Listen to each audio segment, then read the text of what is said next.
Chapter 1387. Martial Nephew by Zhiyan. Unexpectedly, after taking a few steps, Shao Qingyuan and Gu Yundong arrived together. Song Dajiang paused for a moment before stepping forward with a serious expression. I'm very sorry about Bai Musi. Gu Yundong waved her hand. That's it. You've already used it. No matter what you say, it won't be able to come back. Moreover, he's your martial nephew. Coincidentally, his life was in your hands. Such a choice is inevitable. Gu girl. Gu Yundong was a little tired. She took a deep breath. Anyway, you owe me one. I know. But I also owed you in the past, Gu Yundong said immediately. Song Dajiang was stunned. Gu Yundong smiled bitterly. We can't settle this score.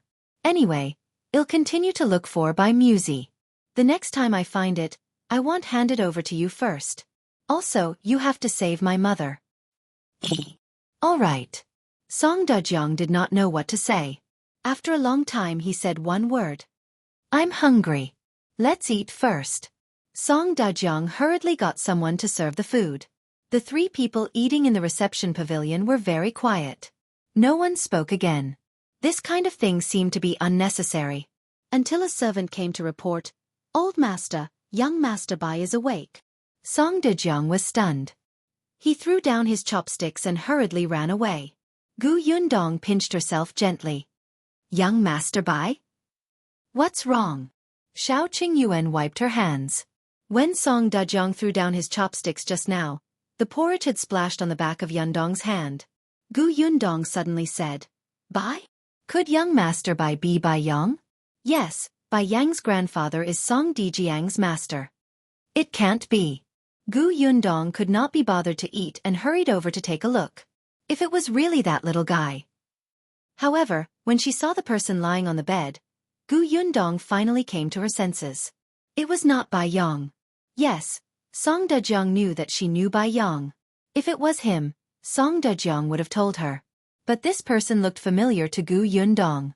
Bai Zhiyan also saw them. His pale lips twitched as he said, Martial uncle has already told me. I'm sorry, I used your Bai Musi and couldn't tell you in advance. Gu Yundong did not know what to say. Song Dajiang introduced, This is Shao Qingyuan, this is Gu Yundong, the sister Gu that Bai Yang had seen before. Back in Qingyuan Prefecture, she was the one who saved Bai Yang from the human traffickers. When Bai Zhiyan heard this, he immediately wanted to get up. Song Dajiang hurriedly held him down. It's not appropriate for you to move too much now. Bai Zhiyan could only give up and lie back down.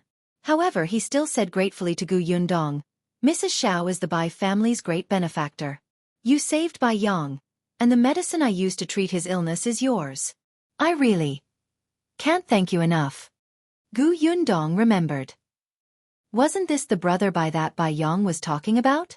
Gu Yundong felt that every time she met him, he seemed to be terminally ill. Was he that miserable? For some reason, she actually felt some sympathy for him. However, Gu Yundong still said, Since you're a member of the Bai family, I heard from Bai Yang that the Bai family has 2 Bai Muses, right? If you're grateful, give me one later. Of course. As long as we find the key to the jade door and open it, Bai Musi will not be the only thing. There will also be a huge reward. Bai Zhiyan said solemnly. He could still make the decision to return Bai Musi to Gu Yundong. If you find any errors, ads pop up, ads redirect, broken links, non-standard content, etc. Please let us know report so we can fix it as soon as possible. Chapter 1388. Who is Gao Feng looking for? Gu Yundong was slightly satisfied. Seeing how tired he looked, she did not want to disturb his rest. All right, then we'll leave first. Have a good rest. When I recover, I'll definitely visit again to thank you. Gu Yundong nodded. He was really polite. She and Shao Qingyuan walked out. Seeing that Song Dajiang had followed them out, she simply asked him for a messenger pigeon. Then, she borrowed a brush and paper to write to Gu Dajiang and tell him about Bai Musi. Gu Yundong held the brush for a long time but did not know how to write. In the end, Shao Qingyuan took it. Didn't I say that I would write it? Shao Qingyuan was much faster at writing. He had always been good at keeping things short, so he finished it in no time. Then, He stuffed it into the small bamboo tube on the messenger pigeon's leg and let it out. Song Dijiang's messenger pigeon was used to exchange medical books with him. It was just useful. Gu Yundong heaved a sigh of relief after the letter was sent out. Her parents should not have set off yet. It was not too late to tell them. Song Dejiang saw that Gu Yundong was still listless. He thought about it and went into the house to take out 2 herbs. This is to compensate you. Gu Yundong did not know him, but Shao Qingyuan narrowed his eyes slightly. These herbs were the herbs in Song Dijiang's medical books. They were very precious. You're really giving them to us? Song Dejiang nodded. Although he was a little reluctant, he had done something wrong in the first place. It would not make sense if he did not compensate him. Seeing this, Gu Yundong understood something. She paused and returned one of the medicinal herbs. 1 stalk for 1 stalk. There's no need to give more. I'll take this. Song Dejiang looked down and sighed inwardly. Although he was exchanging 1 stalk for another, the one he used was extremely precious to Gu Yundong. It was exceptionally different. But when she said that, Song Dejiang still took it back. Shao Qingyuan put away the remaining one and the 2 of them were about to leave. At this moment, the medicine boy rushed over and said that Bai Zhiyan's body temperature had risen again, and he asked Song Dejiang to hurry over and take a look. Song Dejiang hurried inside. Gu Yundong and Shao Qingyuan were about to leave, but they stopped when they heard this.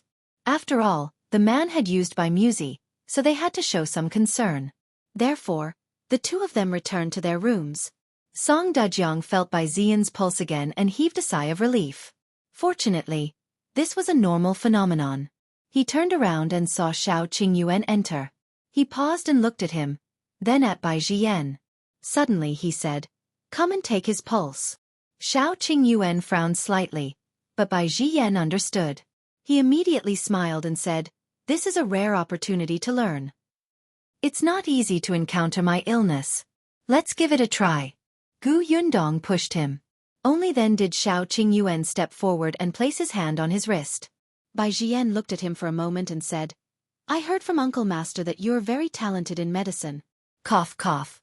If Gao Feng finds the key in the future and opens the jade door, there will be many lost books inside. You can take a look. Shao Qingyuan nodded and continued to take the pulse. Gu Yundong found it strange. Isn't Gao Feng looking for someone? He's looking for someone and the key? The key is with that person. As long as we find the person, we will naturally find the key. Gu Yundong's eyes lit up. Last time, Brother Shao met Gao Feng. I think he went to the Xuanhe Prefecture. Who is he looking for? We live in the Xuanhe Prefecture. We might be able to help. Yes, there was strength in numbers. If they helped find the person, they would have the key. If you find any errors, ads pop up, ads redirect, broken links, non-standard content, etc. Please let us know report so we can fix it as soon as possible. Chapter 1389. Gao Feng is looking for me. Bai Zhiyan thought for a moment. It wasn't that he couldn't say it. Moreover, Gu Yundong was right. She was familiar with the Xuanhe Prefecture. It might be helpful. Therefore, Bai Zhiyan sighed and said, Gao Feng is looking for a woman. Unfortunately, we don't know her name, age, or address. We only know that 2 years ago, she was about this tall. When he saw Shao Qingyuan retract his hand that was taking his pulse, he raised his hand to indicate the height. Gu Yundong frowned. He did not know her name. With her height from 2 years ago, it was really difficult to find her like this. Then where did he meet that woman?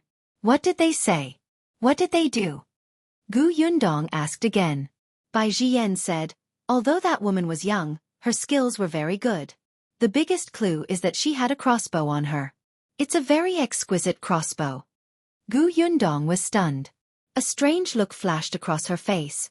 Shao Qingyuan also looked up at her. The 2 of them looked at each other and fell silent. Bai Zhiyan continued, at that time, we saw it on the way to escape from the wilderness.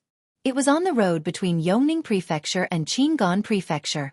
At that time, we encountered 2 bastards who wanted to take advantage of the night to harm Bai Yang and Bai Yu. That girl suddenly appeared and helped to deal with one of them with a crossbow. The other was dealt with by Gao Feng. That girl said that she realized that those 2 people had ill intentions, so she attacked.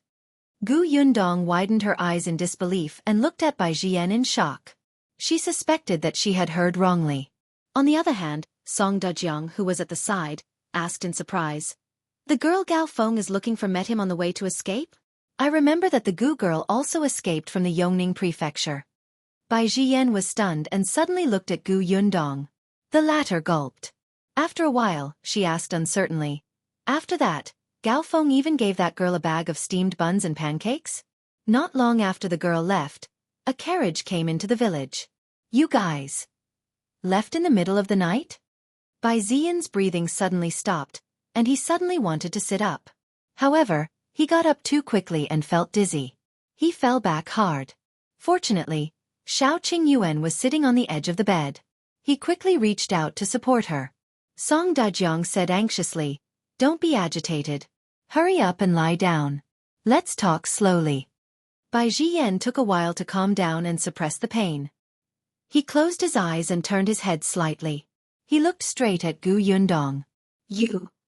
If I'm right, then this person is me. Gu Yundong took a deep breath. She also felt that it was a little magical. She had always known that Gao Feng was looking for someone. The last time she met Bai Yang in Qingyuan prefecture, she had almost met Gao Feng. In the end, due to a freak combination of factors, Gao Feng left Qingyuan prefecture early. Later on the way to find his uncle, Shao Qingyuan also met Gao Feng. At that time, they had just come out of the Xuanhe prefecture, and Gao Feng was on his way to the Xuanhe prefecture. He had also missed her. Bai Zhiyan stared fixedly at Gu Yundong. His breathing quickened slightly. Yes, you're right. Gao Feng gave that girl a bag of steamed buns. We also left Tonggu village overnight. Was it really you? I don't know the name of the village, but I did experience this before. That was the first time I saw Gao Feng. Gu Yundong paused and suddenly frowned. But you said that Gao Feng was looking for someone for the key, but I don't know what key it is. Back then, I didn't. If you find any errors, ads pop up, ads redirect, broken links, non-standard content, etc., please let us know report so we can fix it as soon as possible. Chapter 1390. Jade Key. Gu Yundong suddenly stopped mid-sentence. She thought for a moment and asked, the key to the jade door you mentioned, could it be a jade pendant? Bai Zhiyan and Song Dajiang smiled in surprise. Yes, it's a jade pendant. Is it really with you? I do have one, but I found the jade pendant from the 2 refugees. Speaking of which, Gu Yundong had almost forgotten about the jade pendant. She had kept it in her interspace back then. Now, she probably had to search carefully. She did not know where it was. That's right. It's on those 2 refugees. Bai Zhiyan became a little excited. That jade pendant was on Bai Yang at that time. The refugees had come into contact with Bai Yang. They must have stolen the jade pendant at that time. That night, he was injured and suddenly had a high fever. He was in a daze. And there was only Gao Feng by his side. He had to take care of himself and Bai Yang and Bai Yu. Actually, Gao Feng already knew when the 2 people entered the courtyard. It was just that he had to take care of Gao Feng, so he couldn't go out in time. In the end, one of them sneaked in and bumped into Bai Yang. That person wanted to carry Bai Yang away on the spot.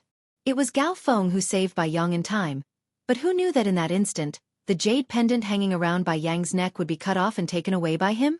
The room was dark, so Gao Feng couldn't see clearly. After saving Bai Yang, he let him stay with Bai Yu while he turned around to deal with the refugee and forced the guy into the courtyard step by step. Unexpectedly, the other one outside had already been killed. It was just a chance meeting. There was no need for Gao Feng to ask for her name. However, no matter what, she had helped him deal with someone. Although he could handle it alone, it did give him less pressure. Gao Feng saw that this girl was thin and looked like a refugee, so he simply took the pancakes and steamed buns to express his gratitude.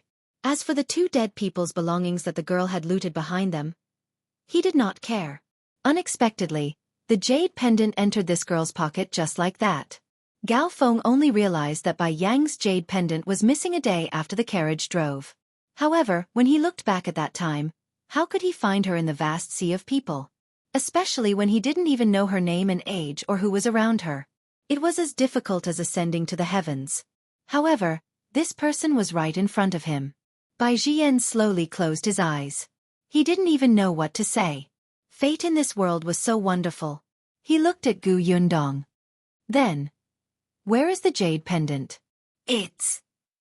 Gu Yundong was about to say that she had it with her, but then she realized that something was wrong. Who would carry an unfamiliar jade pendant that they had found on a refugee with them? It was not like she did not have the money to buy one. Hence, Gu Yundong changed her tone and said, "At home." "Which home?"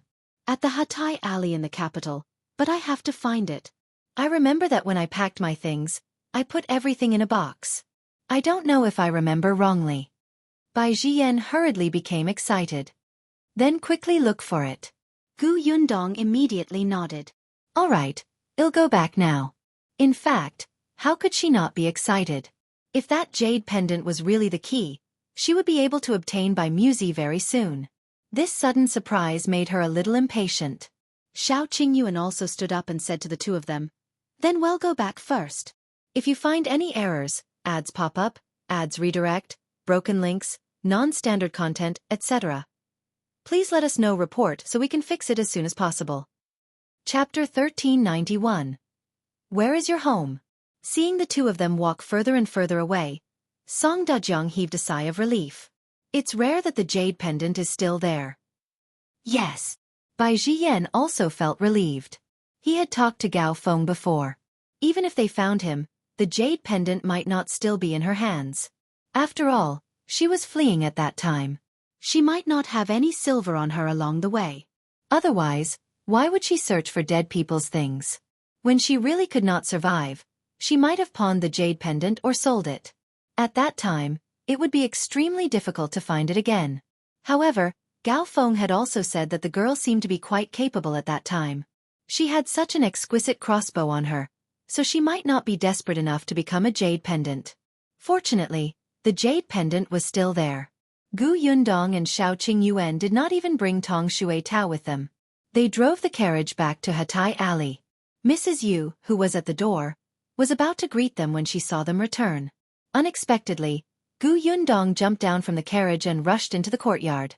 On the other hand, Shao Qingyuan was still standing beside the carriage. However, Mrs. Yu was a little afraid of him. In the end, she did not greet him and only stuck her head out to look at the courtyard next door. Sure enough, Gu Yundong came out after a while. When she saw Mrs. Yu, she waved her hand. "Hello, sister-in-law." "Hello, hello." Then she watched helplessly as the carriage moved off again. "Why are you in such a hurry? What happened?" She shook her head and returned to her courtyard. Gu Yundong sat in the carriage, holding the jade pendant in her hand. She did not speak for a long time. After a long time, she lifted the curtain and looked at Shao Qingyuan on the shaft. She pursed her lips and hesitated. Shao Qingyuan turned to look at her and suddenly smiled. "Let's talk about it when you want to." Gu Yundong lowered her head slightly. Others might not know if the jade pendant was in the box, but as the person beside her, how could Shao Qingyuan not know? When they came to the capital, they didn't bring many things with them. Who would bring such an insignificant jade pendant? Gu Yundong had almost forgotten where it was. She had rummaged through her space for a long time before finding it. Actually, she knew that Brother Shao had long suspected her. She had already made it very obvious several times in front of him. How could a smart person like him not feel anything? However, he did not ask anything. Perhaps he already had a guess in his heart, but he was not sure. Gu Yundong scratched her head. It was not that she did not want to say it, but she just did not know how to say it. However, this person seemed to be very indulgent towards her. "All right, sit back down. Be careful not to fall." Shao Qingyuan pushed her inside and let her sit in the carriage. Gu Yundong was a little discouraged and rubbed her face hard. The carriage returned to the Song mansion not long after. The two of them strode towards the main courtyard. Bai Zhiyan and Song Dajiang were getting anxious. Seeing the two of them enter, Bai Zhiyan immediately looked at their hands expectantly. Gu Yundong quickly took out the jade pendant. "Is this it?" Bai Zhiyan took it. At this moment, he was already supported by Song Dajiang to sit at the head of the bed. At first glance, his eyes lit up.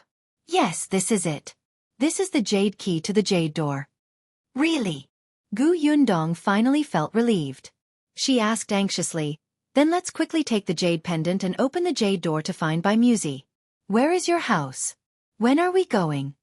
If you find any errors, ads pop up, ads redirect, broken links, non-standard content, etc., please let us know report so we can fix it as soon as possible. Chapter 1392. It's important to find your parents free.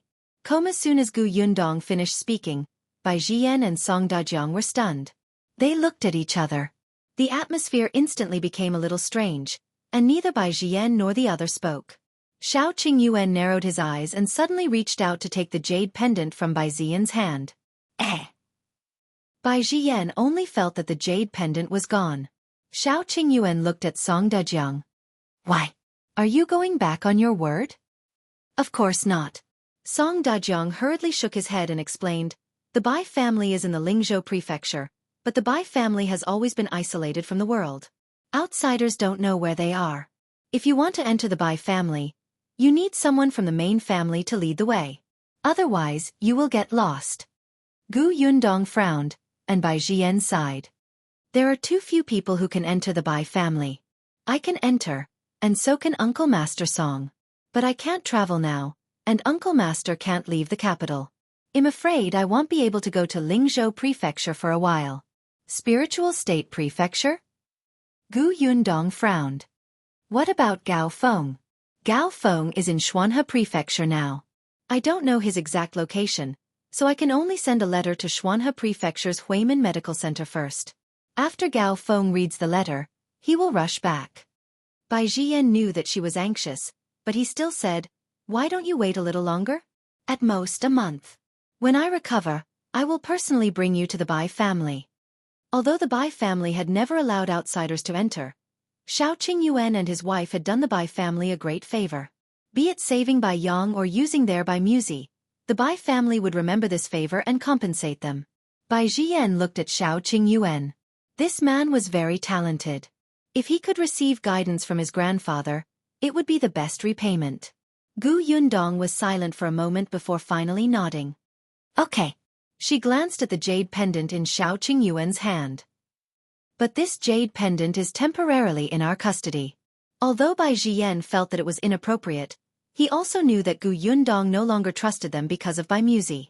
Hence, he finally nodded and said, this jade pendant is now the only key to the jade door. If it's gone, then Bai Musi. Don't worry, I care about Bai Musi more than you do. Therefore, I will definitely take good care of this jade pendant. I definitely won't lose it. That's good. Bai Zhiyan looked at the jade pendant reluctantly and finally retracted his gaze. He was a little tired. The fluctuation of emotions just now made his body temperature rise again. Gu Yundong hoped that he would recover as soon as possible, so she immediately pulled Shao Qingyuan away. The two of them left the Song residence and got into the carriage. Shao Qingyuan asked her, aren't you in a hurry? Gu Yundong smiled. Of course I'm in a hurry. But as you said, we have to do things one by one. Since we're in the capital, we should settle the things here first. It's very important to find your parents. Shao Qingyuan reached out and hugged her. I'm fine. But I'm related. Gu Yundong actually knew that ever since Shao Qingyuan realized that his parents doted on him, his emotions had been a little unstable. Although he did not say anything, he yearned for it in his heart. Shao Qingyuan sighed slightly and hugged her even tighter. When they got home, Gu Yundong put the jade pendant away and hid it back in her space. Since they were going to the prefecture of Spirit State after Bai Zhiyan recovered from his illness, they had to move faster in the capital. The renovation of the shop was handed over to Carpenter Pang and his disciple. Gu Yundong did not know how it was going, but he planned to go and take a look tomorrow. If you find any errors, ads pop up, ads redirect, broken links, non-standard content, etc., please let us know report so we can fix it as soon as possible. Chapter 1393. Recruiting next. It was time to recruit. Gu Yundong felt a headache coming on when he thought of the female shopkeeper he needed. Unexpectedly, Shao Qingyuan said, it's actually not difficult to find a female shopkeeper who's literate and knows the rules while facing the madams and misses of the aristocratic families. Gu Yundong's eyes lit up. You have a candidate? There are many grannies from the palace who leave the palace to retire when they're old. Actually, they're very good at this. Gu Yundong was stunned. Yes, Madame Qiu of Xuanhe Manor. Although she was not from the palace, she was still a nanny. Some of the grannies in the palace used to serve nobles. Those who could survive until they left the palace were all slick people. Except... Where can I find a nanny like that? Qin residence. Gu Yundong was puzzled. It was obvious that Shao Qingyuan knew more about this. When the emperor rewarded Qin Wenzheng's residence, he also bestowed servants to the Qin residence. One of them was a nanny. Yes, I heard about it when I was in the palace. Since there was a nanny in the Qin residence, she must have known a nanny who had left the palace. Gu Yundong's eyes lit up. She planned to visit the Qin family tomorrow after going to the shop. In addition to this, they also wanted to buy people. Not only in the shop, but also at home. There were only the four of them at home now. Gu Yundong usually brought Tong Shui Tao along when she went out, and Shao Qingyuan would also bring Xiaowen along. There was always a need for an old maid or a guard at home. The next time they encountered a situation where Song Dajiang came to look for them but couldn't find them, someone would come to inform them. She had been busy for the past few days. Now, it was time to organize it. The next day, Gu Yundong brought Tong Shui Tao to the shop to check on the situation. Shao Qingyuan and Xiaowen went to the brokers. When he arrived at the shop, he saw Carpenter Pang busying himself with his two disciples. The counter was already done, and more than half of the tables and stools in the shop in front had been made. Gu Yundong touched them. They were very sturdy and did not hurt. Indeed, the quality was good. Carpenter Pang wiped his sweat and came over. Boss, I've already found a craftsman to remove the two walls in the backyard yesterday. They're being repaired now. Do you want to take a look? Let's go take a look. Gu Yundong immediately went to the backyard. The craftsman was hired by Carpenter Pang. Gu Yundong handed over the renovation to him. It was up to him to find any helpers. The backyard was a little chaotic. Gu Yundong walked around and came back, letting them continue with their work. Then, he took a brush and paper and started writing. Carpenter Pang was puzzled. Boss, do you think there's anything else that needs to be changed? Oh no, I'm just writing a recruitment notice and posting it outside. I plan to recruit a few female workers. Isn't the shop in need of manpower? Although they had to buy people, it was impossible for all the employees in the shop to be bought. As long as it was one of their own in the kitchen, the waiters in the hall could be found outside. Female workers? Carpenter Pang thought for a moment and suddenly asked, Do you have any requirements? Clean and tidy. It's best if the person who likes to smile and is slightly tall. She has a gentle personality and is hard-working. She also has to be literate. With this calculation, it seemed like she had a lot of requirements. Carpenter Pang was also surprised. This request was more than just a lot. It would probably be difficult to find someone who could read. But Gu Yundong still wrote the notice and pasted it at the door. Before she left, she instructed Carpenter Pang, If anyone comes to inquire, help me introduce the shop. All right, boss. Gu Yundong left. As soon as she left, someone who had been staring at the shop came forward and squinted at the words written on the notice.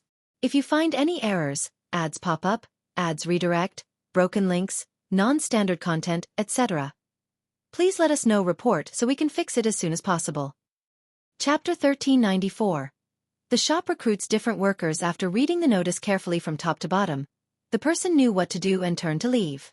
Carpenter Pang originally wanted to come out and ask, but he didn't expect to only see his back. That person quickly left Jinlong Street. Not long after, he appeared in a restaurant. He looked left and right. When he saw the person in the corner, he hurriedly ran over. Young master, there's a situation in the shop on Jinlong Street.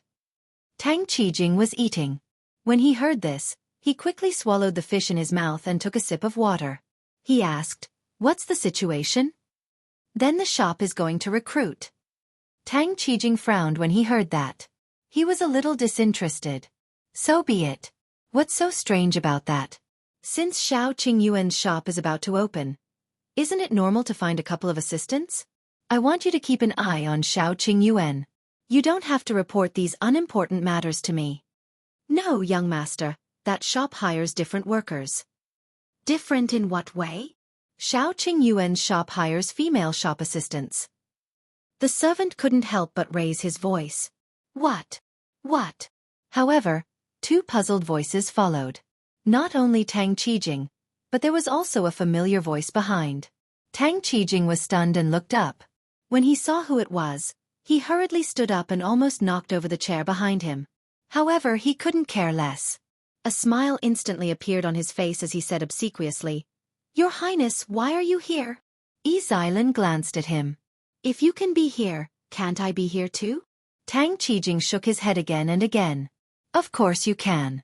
You can go anywhere in the capital, sir." Xilan snorted and quickly averted his gaze to look at the servant standing behind Tang Qijing. "You repeat what you said just now." The servant trembled and was a little confused. What did he just say? Oh, right. He remembered. He immediately repeated the last sentence. That waiter hired by Shao Qingyuan's shop is a female waiter. Xilan narrowed his eyes.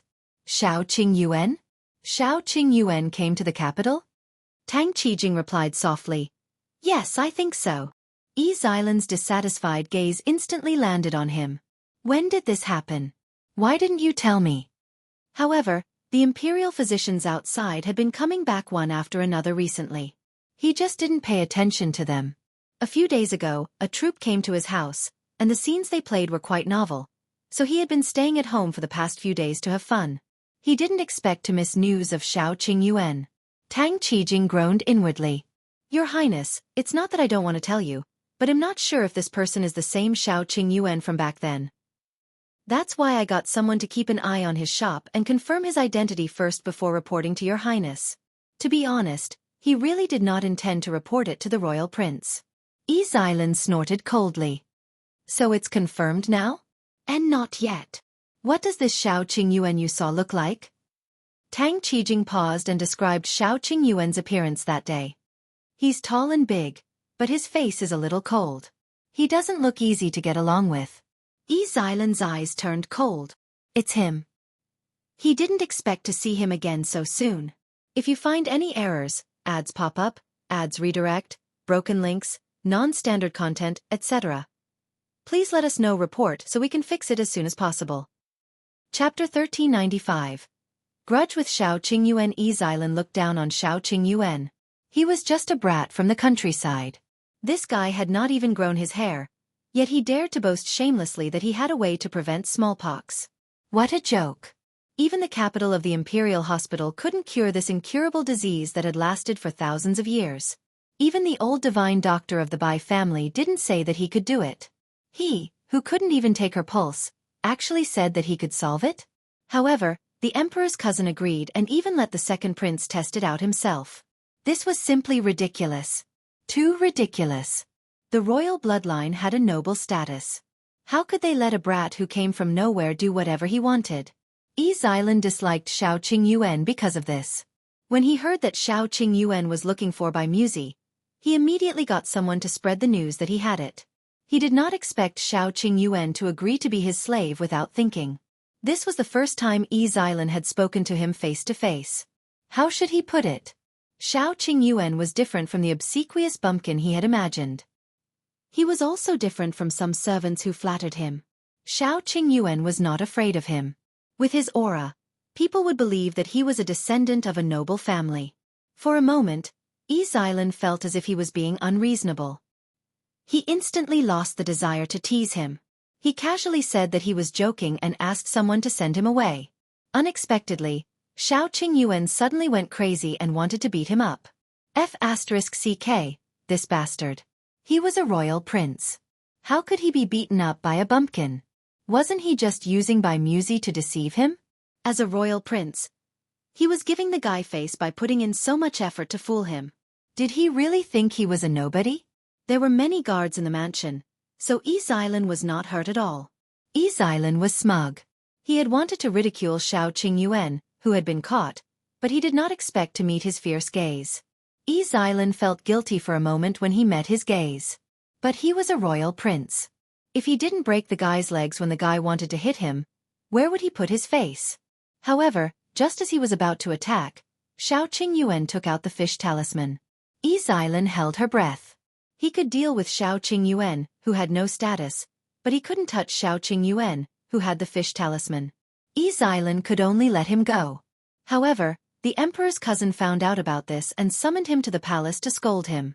Zhiyan was unhappy, but he couldn't find trouble with Shao Qingyuan anymore. He even had to apologize to him respectfully. Even now, he still remembered this grievance deeply in his heart.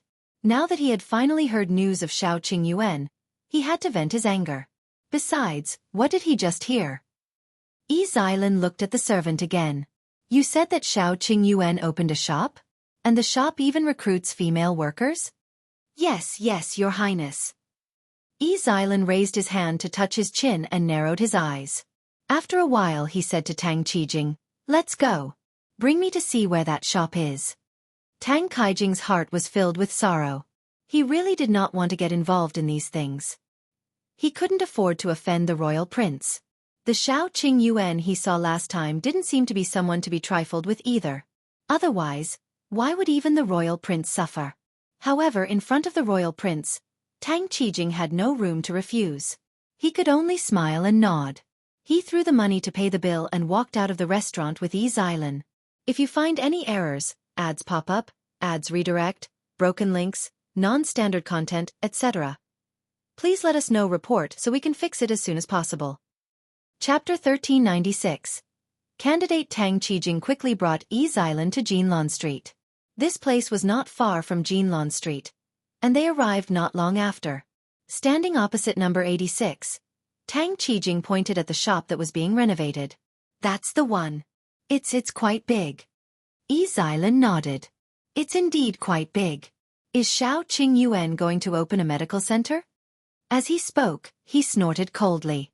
In the past, he wasn't even a doctor. The cowpox vaccination method made him completely popular. However, why did he recruit female workers? Zhiyan looked at the notice posted at the door. At this moment, there were already a few people looking at it. He pointed to a guard behind him. Go, take off that piece of paper and let me take a look. Yes. The guard quickly walked over and dispersed the onlookers. He tore off the paper. Carpenter Pang was busy and didn't notice. The guard had already handed the notice to Zhiyan. The latter looked at the words written on it. It's best if he's sweet-looking, eloquent, and literate? Is he recruiting workers or choosing a wife? Tang Qijing hurriedly said, maybe he's doing that dirty thing in the name of recruiting workers. Zhiyan thought so too. Although Shao Qingyuan looked as cold as ice and didn't get close to women, most people with dirty thoughts were hypocrites. Shao Qingyuan might be one of them. In any case, Zhiyan was not stingy with his malicious guesses about Shao Qingyuan. Looking at the notice in his hand, Zhiyan narrowed his eyes slightly. He suddenly had an idea and instructed the guards behind him. Then he left without looking back. Tang Qijing did not hear him clearly. Seeing that the royal prince had left, he quickly followed. The guard pasted the notice back to its original position and walked in another direction. Yundong did not know that she would attract such a person after putting up the notice. After she left the shop, she went straight to the Qin residence. This time, it was much easier to meet the Gu family. Since she was cooperating with the Gu family to open a shop, Yundong went straight to the point. After Madame Gu knew why she was here, she immediately called Nanny Lu over. Nanny Lu was bestowed by the emperor. Granny Lu was shocked to learn that Yundong and Madame Gu were going to open a shop that specialized in serving rich madams and young ladies. They also wanted to hire a capable female shopkeeper. They could even open such a shop? However, she came from the palace and was knowledgeable. She quickly thought of the key point. There were not many things in the palace, but women gathered together. It seemed to be easier to earn women's money. Nanny Lu quickly began to think about the candidates. Not long after, she thought of something. If that's the case, I really have a suitable candidate. Who? Nanny Xia, who used to serve imperial concubine Gao. Madame Gu was puzzled. Concubine Gao? Madame Gu vaguely felt that this name sounded familiar. Imperial concubine Gao was one of the few concubines in the former imperial palace who lived long. The late emperor was muddle-headed, so there were naturally countless concubines in the harem. As long as they were beautiful, many of them were included in his harem. However, although the late emperor liked beauties, these people were not given a high position at the beginning. Even if he occasionally wanted to confer the concubine title on a whim, not long after, he would pull her down because he was tired of this concubine. This happened repeatedly, and there were not many concubines who remained in high positions. Concubine Gao was different. She had followed the late emperor since he was young. If you find any errors, ads pop up, ads redirect, broken links, non-standard content, etc., please let us know report so we can fix it as soon as possible. Chapter 1397. Gu Yundong's persuasion. Concubine Gao had risen step by step from the bottom. After rising to the position of consort virtue, she had been in that position and had not come down. The late emperor was capricious, and most of the other concubines were promoted and demoted. In the palace, other than the empress, only consort De sat there steadily. The late emperor had never touched her. If one did not have any tricks up their sleeves, who could do it? Nanny Xia was the capable nanny by concubine Gao's side. After the late emperor's death, concubine Gao's days were instantly quiet. She lived in a corner and was relaxed. Occasionally, she would chat with the Empress Dowager and reminisce about the past. However, she did not know if it was because her nerves had been too tense for the past few years. But when the late emperor passed away, she instantly relaxed. Instead, her body began to adapt. Over the past 2 years, she gradually fell ill. Not long ago, concubine Gao still couldn't hold on and was gone. It was said that the Empress Dowager had been sad for a long time and had closed herself in the palace for 2 days. Concubine Gao had no children. Before she passed away, she also had the intention to arrange for people to serve her. Nanny Xia had originally wanted to guard her tomb, but concubine Gao had flatly rejected her. Later on, Nanny Xia chose to leave the palace. She had entered the palace since she was young. For so many years, other than occasionally leaving the palace to do something, she had almost forgotten the outside world. Nanny Xia still had a trace of regret in her heart, so after concubine Gao passed away, she was released from the palace. Nanny Xia had money and an extraordinary status. After leaving the palace, many wealthy families invited her to the residence to be a nanny. However, they were all rejected by Nanny Xia. She had originally wanted to leave the palace to retire, so she wouldn't implicate herself again. However, what Nanny Xia did not expect was that she had overestimated herself. She was no longer used to life outside the palace. After resting for a while, she felt that she had nothing to do all day. She might as well be a nanny. Just 2 days ago, Nanny Xia had just caught up with Nanny Lu and complained. "Madam, if you think that Nanny Xia is feasible, I'll make a trip on your behalf and tell you about the situation. If it's too late, I'm afraid she'll enter someone else's house to be a nanny." Gu Yundong's eyes lit up. Of course. Nanny Lu thought for a moment. But madam, Nanny Xia is fine in other aspects, but she has always lived in the palace. She has never done business before. Gu Yundong nodded. I know. Aunt and me will give her business suggestions. Nanny Xia mainly mediated the customers' conflicts and looked after the shop assistants. With Nanny Xia's ability, she should be able to easily resolve the other small problems. As for business, she would make a plan and point out the direction. Even if she was not in the capital, there was still Madame Xia. It was enough. Nanny Lu was relieved to hear that. She immediately brought Gu Yundong and Madame Gu to Nanny Xia's residence. If she hadn't arrived in time, Nanny Xia might have really been invited away. When she heard that Gu Yundong wanted her to be a female shopkeeper, Nanny Xia refused at first. She was not familiar with business, and she had never thought of being a female shopkeeper. Seeing this, Gu Yundong smiled and said, "Nanny Xia, don't be in a hurry to refuse. Now that you have nothing to do, why don't you get to know our shop first? I'm recruiting female workers tomorrow.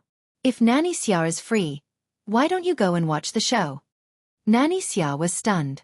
Nanny Lu also persuaded her, so she agreed. If you find any errors, ads pop up, ads redirect, broken links, non-standard content, etc., please let us know report so we can fix it as soon as possible. Chapter 1398. Newly bought servants. It was already very late when Gu Yundong came out of Nanny Xia's house. She bade farewell to Madame Gu and brought Tong Shui Tao home. Shao Qingyuan had already returned. Other than him and Shao Wan, there were 6 people standing at home. They were servants that Shao Qingyuan had bought from the brokerage today. There were 2 older people. They were a couple with the surname Tian. Uncle Tian, Aunt Tian, and their son was called Tian Zhuang. From now on, Uncle Tian would be the gatekeeper. Auntie Tian would help wash clothes and cook at home, and Tian Zhuang would help Shao Qingyuan. The other three were all women. Two of them were about 30 years old, and one was about the same age as Tong Shui Tao. These three were prepared for the shop. One of the older women was surnamed Zhou, and the other was surnamed Chen. The young girl was called Zhua Wenzheng. They looked honest and clean. After Gu Yundong saw them, she left them to their work. The six of them immediately went to work. They were quiet and diligent. Gu Yundong then returned to his room with Shao Qingyuan and told him about Nanny Xia. Shao Qingyuan said, "Nanny Xia didn't reject me outright, which means that she's actually curious. In less than 2 days, you can convince her." That's what I thought.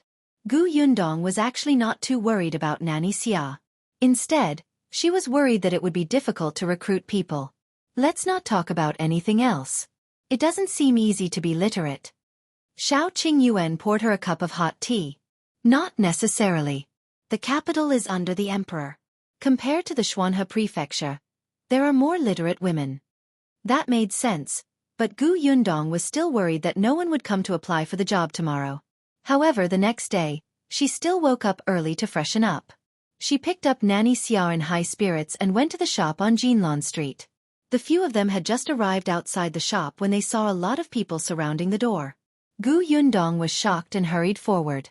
Only then did she realize that everyone was looking at the notice posted at the door. Some people were even surrounding Carpenter Pang and asking questions. Is what this notice says true? Is it really recruiting workers? But why female workers? That's right. What kind of business is this shop of yours? It can't be some indecent place, right? Someone burst into laughter and said disdainfully, "You can't do that kind of business on this street." Ha! Gu Yundong frowned fiercely. She heard Carpenter Pang's anxious voice. No, you've misunderstood. This shop is a serious business, and the customers are all women, so the boss recruits female workers. The customers are all women? Don't joke. How can there be such a shop? Even the silver shop that sells gold and silver jewelry won't stop men from entering, right? I think the owner of this shop might be doing something shameful. The Ding family next door thought that this place hires embroiderers. They even said that they wanted their daughter to try it. I think it's better to forget it. I'm worried about such a strange shop. Besides, the embroiderer should be in the job description if it's desired. Who would write female workers? Don't you think so? The corners of Gu Yundong's mouth twitched. She turned around and saw Nanny Xia coming over and looking at him with a faint smile. Gu Yundong broke out in a cold sweat. Just as she was about to speak, she saw a pretty girl walk over and say to the people around the door, "Sorry, can you make way? I want to go in." If you find any errors, ads pop up, ads redirect, broken links, non-standard content, etc., please let us know report so we can fix it as soon as possible. Chapter 1399. She's the boss? Gu Yundong paused slightly when she heard this voice. The girl walked directly to Carpenter Pang and asked, "I want to register. May I know where your boss is?" Carpenter Pang heaved a sigh of relief and quickly said, "The owner will be here at 7 in the morning. Miss, come in and wait." After a pause he quickly added, "Miss, don't worry. The owner is also a woman." As soon as she said this, Gu Yundong saw the girl relax slightly. It was obvious that she was a little nervous just now. She mustered her courage to walk forward. Gu Yundong turned her head, but from the corner of her eyes, she suddenly saw Nanny Xia's surprised expression. "What is it?" Nanny Xia smiled and shook her head, not saying anything. Gu Yundong shrugged and retracted her gaze. Then, she saw that there were actually a few girls surrounding the shop. Perhaps they had heard the discussions of the people beside them, so they had been huddled in a corner and did not dare to go forward. Now that they saw someone take the lead, two of their eyes became firm and they began to walk forward. One of them hurriedly followed behind the pretty girl. She was much better looking and walked to Carpenter Pang's side. I want to sign up too." Carpenter Pang invited the people who came to register directly. The shop in front had already been cleaned up by him. The tables and chairs were placed elsewhere, so the shop seemed a little empty. After the girl went in, two more girls came. Behind them, 3 young women also came in one after another. After that there was nothing. Seeing that it was almost time, Gu Yundong walked forward. The people at the door thought that she was also here to answer the call, so they made way for her to enter. Unexpectedly, Carpenter Peng saw her and immediately shouted in surprise, "Boss! Boss!" With a whoosh, everyone's eyes fell on Gu Yundong. The few girls who had been standing silently at the side of the shop immediately looked over and looked at them nervously. Only the delicate girl looked at Nanny Xia in surprise. However, she quickly retracted her gaze. But Gu Yundong keenly sensed that she seemed to be relieved. She raised her eyebrows slightly. Could it be that she knew Nanny Xia? Gu Yundong smiled and said, "Hello, I'm the owner of this shop. I think everyone has seen the notice. Because our shop is in the business of female customers, the workers we hire, whether they do odd jobs or not, will all be women. This way, even if everyone works in the shop, you don't have to worry about being gossiped about. Without a man, there would be fewer people gossiping outside." Someone at the door asked curiously, "What kind of business is that?" Gu Yundong turned her head and smiled. "You'll know when it opens. Why are you still keeping it a secret? If you don't explain everything clearly, will you be able to recruit anyone?" Gu Yundong had already turned around and entered. Nanny Xia followed behind her. When they reached the corner of the shop, Gu Yundong asked Tong Shui Tao to move a table and chair to the side. Then, she took out a brush and paper. Everyone looked at her actions in confusion. Even Nanny Xia, who was sitting behind her, looked curious. Gu Yundong raised her head and said to the 7 people in front of her, "All right, since you've come in, you must want this job. To put it bluntly, our shop is actually a tea house, but it's different from the tea houses outside. We only entertain female guests. If you find any errors, ads pop up, ads redirect, broken links, non-standard content, etc., please let us know report so we can fix it as soon as possible." Chapter 1400. Mei Hong. Gu Yundong was speaking. The onlookers outside the door were very curious, but they were far away and could only see what they were doing. They could not hear anything. In an instant, the curiosity of the people outside increased. Some people even wanted to squeeze in, but after taking 2 steps, they were blocked at the door by Carpenter Peng and his 2 disciples. Gu Yundong pretended not to hear the commotion outside. She briefly explained the situation of the shop and then picked up her pen. "Now, you can introduce yourselves briefly. Tell me why you came to the shop and what you're best at." The 7 people in front of her looked at each other, not knowing what to say. In the end, the delicate girl who was the first to enter stepped forward and said with a slightly calm expression, "Boss, I'll go first." "Okay." This girl's voice was quite pleasant and her words were smooth. "My name is Mei Hong. I'm 26 years old this year and live at the entrance of South Bridge Alley. My family is poor and I have young siblings to take care of, so I came out to find work. I can endure hardships. I can serve tea and water very steadily. I know how to make tea and know a little about tea. There's no problem with being a shop assistant." Gu Yundong raised her eyebrows. Her family was poor, but she knew how to drink tea? When she mentioned serving tea, could it be that she used to be a servant of some family? Gu Yundong nodded and placed the piece of paper with her situation on the side. Then she said, "Next."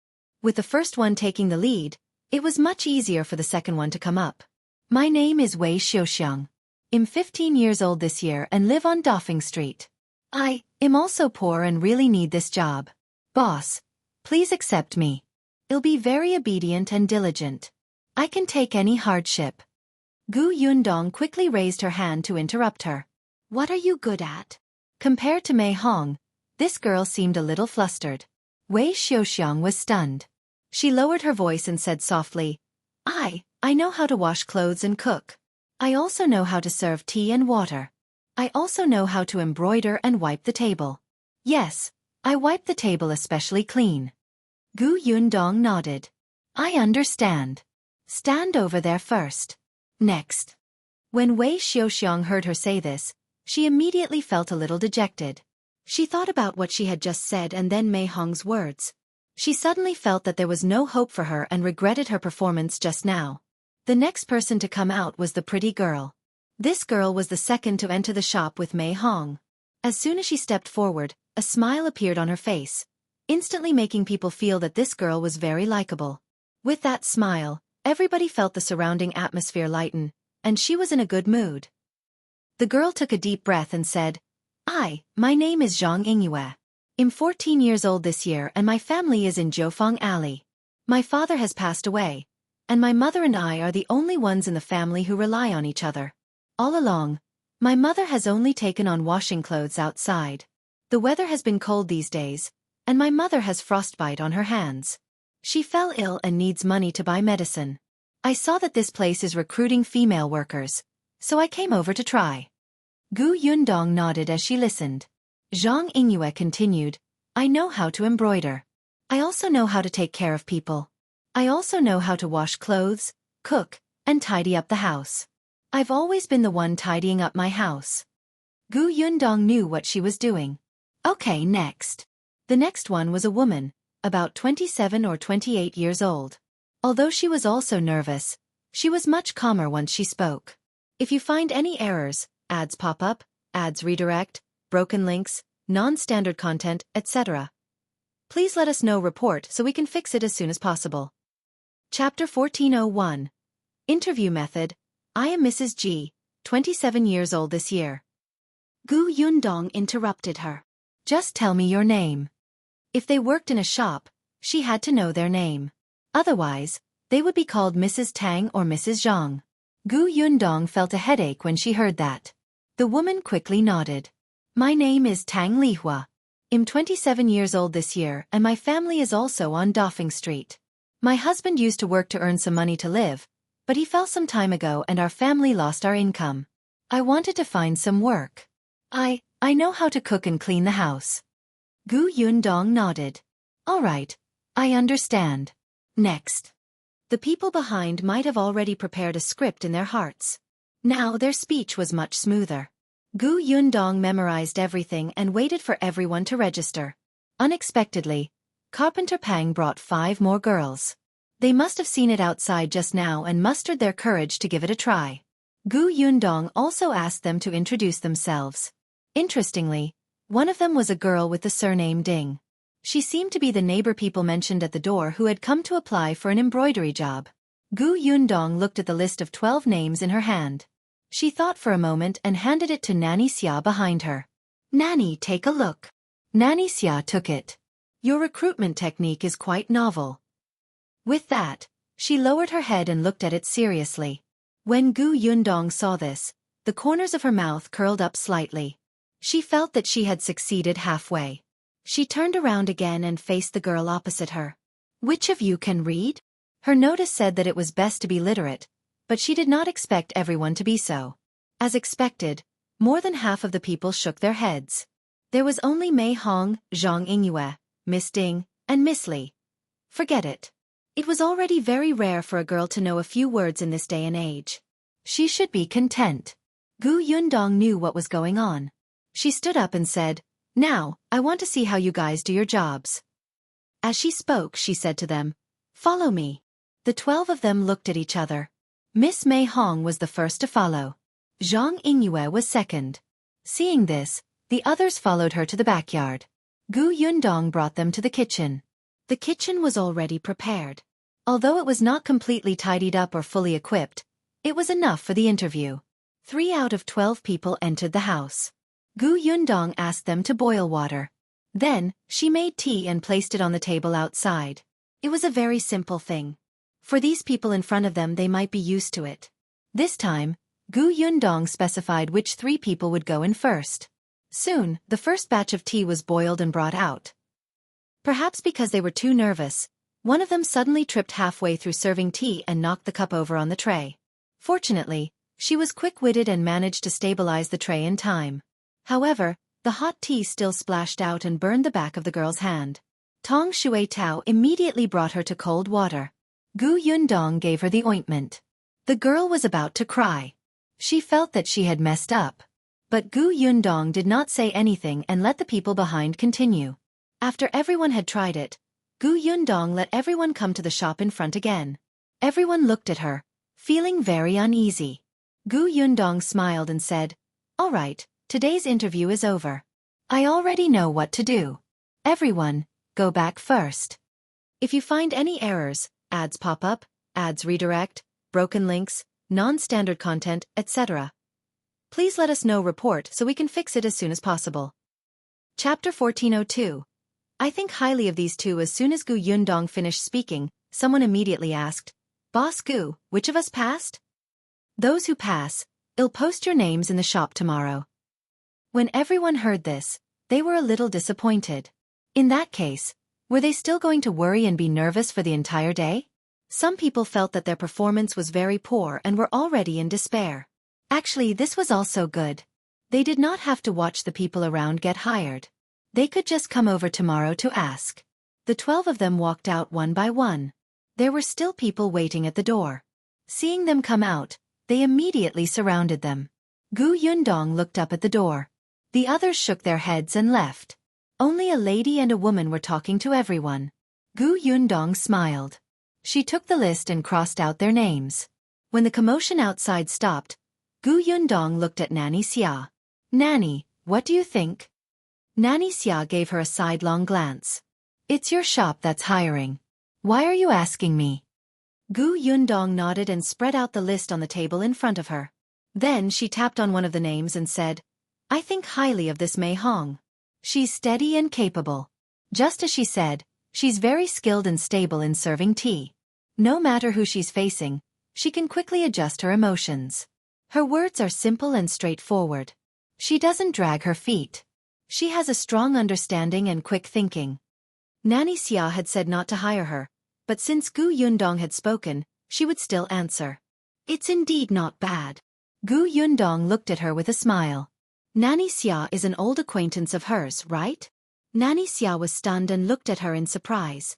You! When Mei Hong saw the nanny, she was stunned. Later, when Mei Hong spoke, the nanny's expression would become serious, and she could not help but pay more attention, Gu Yundong said. I guess that Mei Hong should also be from the palace. A palace maid? When Nanny Xia looked at Gu Yundong again, her gaze was different. She had been immersed in the palace for many years. Putting everything else aside, it was not a problem for her to control her facial expression.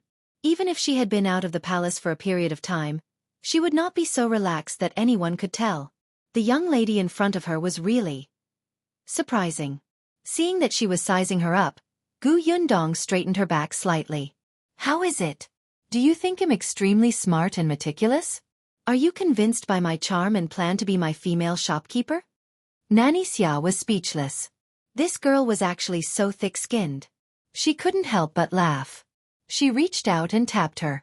Nanny Xia did not answer and only asked, What about the others?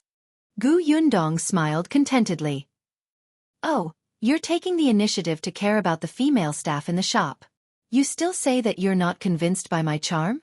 Gu Yundong quickly began to read the information of the others excitedly. She took out one of them. Actually, I think this Qingyuan is not bad. Her smile is indeed very sweet, although it's not very sincere. Moreover, she's literate and smart. She won't be in the limelight and knows her limits. Since there are so many advantages, what other concerns do you have? Her motive is not simple. Gu Yundong sighed faintly. She placed Zhang Yingyu's information in a pending position, her eyes filled with pity. Nanny Xia had a whole new level of respect for her this time. No wonder Mrs. Qin was willing to work with her and was so close to her. If you find any errors, ads pop up, ads redirect, broken links, non-standard content, etc., please let us know report so we can fix it as soon as possible. Chapter 1403. Seduce Shao Qingyuan. At this moment, Zhang Yingyue, who had been waiting for Gu Yundong, hurriedly walked towards a rouge shop not far away after leaving the shop. After entering the rouge shop, she entered the backyard. There were two people sitting there, playing chess and waiting for her. However, Prince Yi Xilan was the only one who was bored out of his mind. Tang Qijing, who was sitting opposite him, felt very uncomfortable. He did not want to play chess, but he had no choice but to accompany the prince.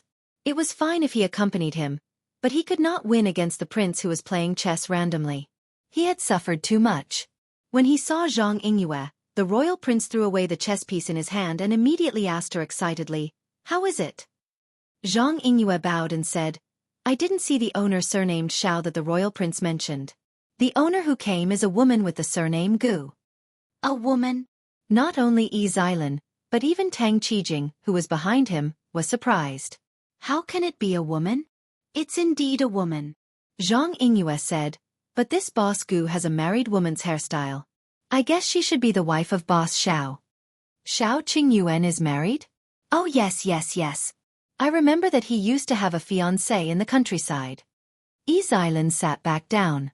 In that case, it's not Shao Qingyuan who wants to recruit female workers. It's her wife? He frowned and said to Zhang Yingyue, tell me everything that happened today. Yes. Zhang Yingyue explained everything in detail, no matter how big or small it was. She was very clear. Yi Xilan and Tang Qijing looked at each other. There was such a way to recruit people? It sounds like Shao Qingyuan's wife is quite capable. Her actions don't seem like she's from the countryside at all. Is there a mistake? Tang Qijing also nodded at the side. Actually, he felt that not only Mrs. Shao, but even Shao Qingyuan didn't look like he came from the countryside. However, he did not dare to say this. On the other hand, Zhang Yingyue thought for a moment and said, there has always been a very powerful old woman following behind Mrs. Shao. You mean someone is guiding her from behind? Zhang Yingyue thought so, but she was not sure. Yi Xilan asked again, then how did you perform today? What do you think of your chances of being chosen? Zhang Yingyue was still very confident about this. I'll follow the royal prince's instructions. I won't stand out or fall behind. My performance is all right. I meet the standards of the female worker that Boss Gu wants. No problem. All right, you can do it in that shop first. If you have the chance, seduce Shao Qingyuan for me. I want to tear off his hypocritical face. It's best if his wife makes a big deal out of it. At that time, let's see who else in the capital still thinks that he has an outstanding character. Zhang Yingyue was actually not very willing to do this, but she had to listen to the royal prince's orders. Her mother's illness still needed the royal prince to treat her. Hence, she lowered her head and agreed. After Yi Xilan sent her away, he thought about it and still felt that something was wrong. He found his guard. Go and investigate for me. Whose shop is that? Is it the Nye family's? Yes, sir. The guard received the order and left. Not long after, he returned with news in the afternoon. The shop still belongs to Miss Nye, but the person who is operating the shop now is Shao Qingyuan's wife, the Gu family, and... The guard paused before saying, Qin Wenzheng's wife. If you find any errors, ads pop up, ads redirect, broken links, non-standard content, etc., please let us know report so we can fix it as soon as possible. Chapter 1404. He must open a husband and wife shop. Yi Xilan was stunned. You mean Qin Wenzheng? Yes. The guard could only find out this much for the time being. Firstly, the time was limited, and secondly, the clues were really limited. He couldn't even figure out what business the shop for. After all, few people knew. Yi Xilan frowned tightly. Qin Wenzheng was not to be trifled with at all. Although he did not have any conflict with Qin Wenzheng was now his cousin's favorite. Qin Wenzheng's wife had opened a shop.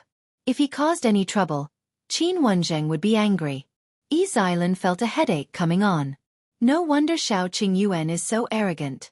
It turns out that he has such a good relationship with Qin Wenzheng. So the powerful old woman that Zhang Yingyue mentioned was borrowed by the Qin family? Your Highness, wasn't Qin Wenzheng in the Xuanhe prefecture previously? Shao Qingyuan is the same. They might have known each other at that time, Tang Qijing said. Yi Xilan thought so too. Tang Qijing asked carefully, then do you still want Miss Zhang to seduce Shao Qingyuan? Why not? Yi Xilan snorted. Shao Qingyuan can't resist the temptation because there's something wrong with his character. Qin Wenzheng can't blame me. Besides, I'm not afraid of Qin Wenzheng. I'm a dignified royal prince after all. If I don't like Shao, can't I cause trouble for him? Do I have to worry about whether there's anyone behind him? Tang Qijing echoed, that's right, that's right. Shao Qingyuan has a problem with his character. He can't blame the royal prince. Yi Xilan nodded. Besides, I'm helping Mrs. Shao see her husband's true colors. The corners of Tang Qijing's mouth twitched. You make it sound like you're very familiar with Mrs. Gu. Gu Yundong, who was forced to see her husband's true colors, had already packed up the name list and returned to Hatai Alley.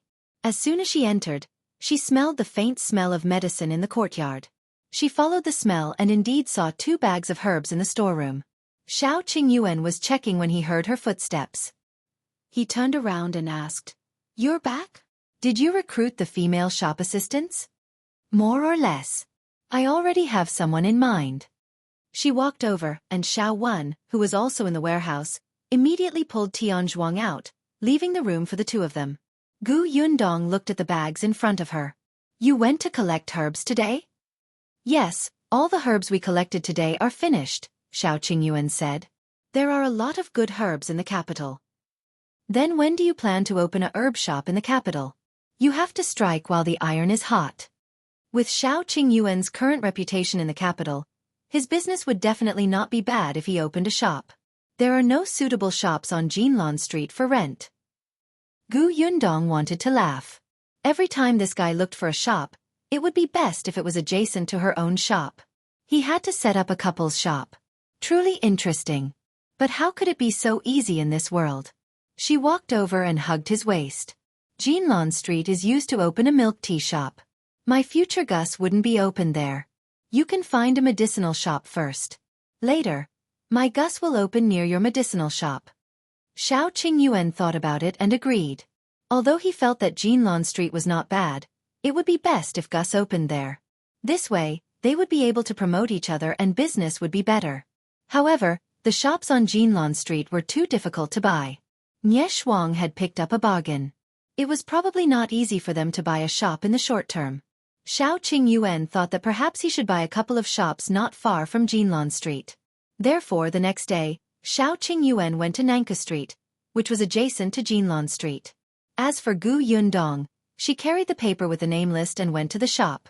If you find any errors, ads pop up, ads redirect, broken links, non-standard content, etc., please let us know report so we can fix it as soon as possible. Chapter 1405. The last place. As soon as she reached the entrance of the shop, she saw more people than yesterday. The moment Gu Yundong appeared, everyone silently looked at her. Not only the onlookers, but also the 12 women who came to apply for the job yesterday. There were also a few other women beside them.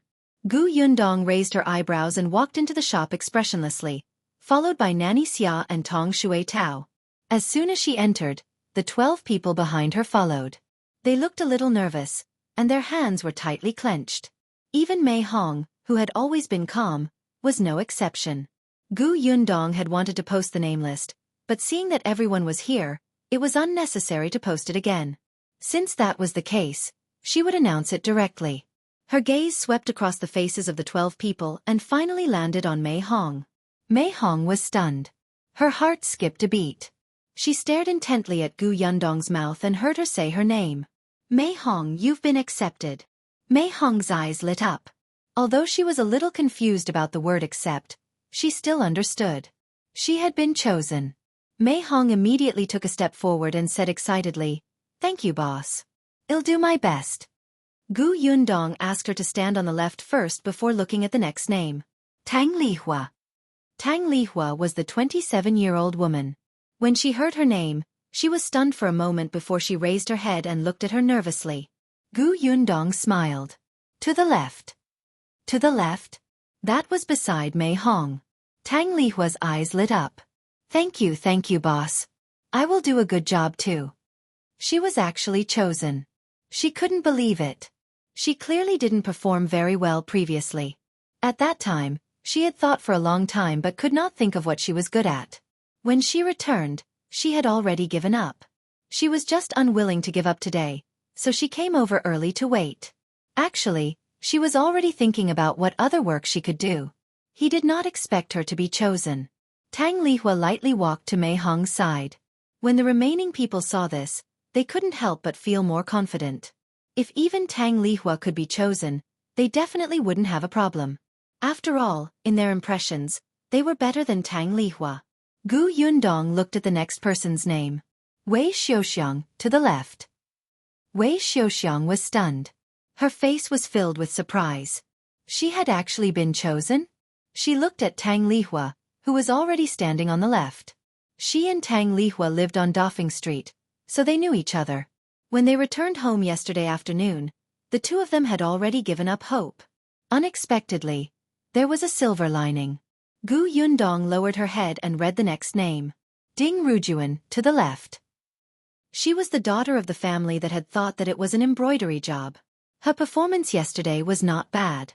She was not outstanding, but she was not bad either. She was a steady person. Ding Rujun exhaled and stood beside Mei Hong. There were already 4 of them. Gu Yundong looked at the remaining people and said, "I'll only recruit 5 people this time. There's still one last spot." What? The rest of the people looked at her in shock. Their confident expressions just now were shattered by this sentence. They were filled with disbelief. Zhang Yingyue found it even harder to understand. How could this be? If you find any errors, ads pop up, ads redirect, broken links, non-standard content, etc., please let us know report so we can fix it as soon as possible. Chapter 1406. I want hire a gossiper. Zhang Yingyue felt that her performance was better than the others. Although she could not compare to Mei Hong, she was only second to her. How could the boss have chosen Tang Lihua? But she was still nervously waiting for the last spot. This was not right. What criteria did Boss Gu use to select people? Gu Yundong swept her gaze across everyone's faces. At this moment, everyone regained their nervousness and held their breaths.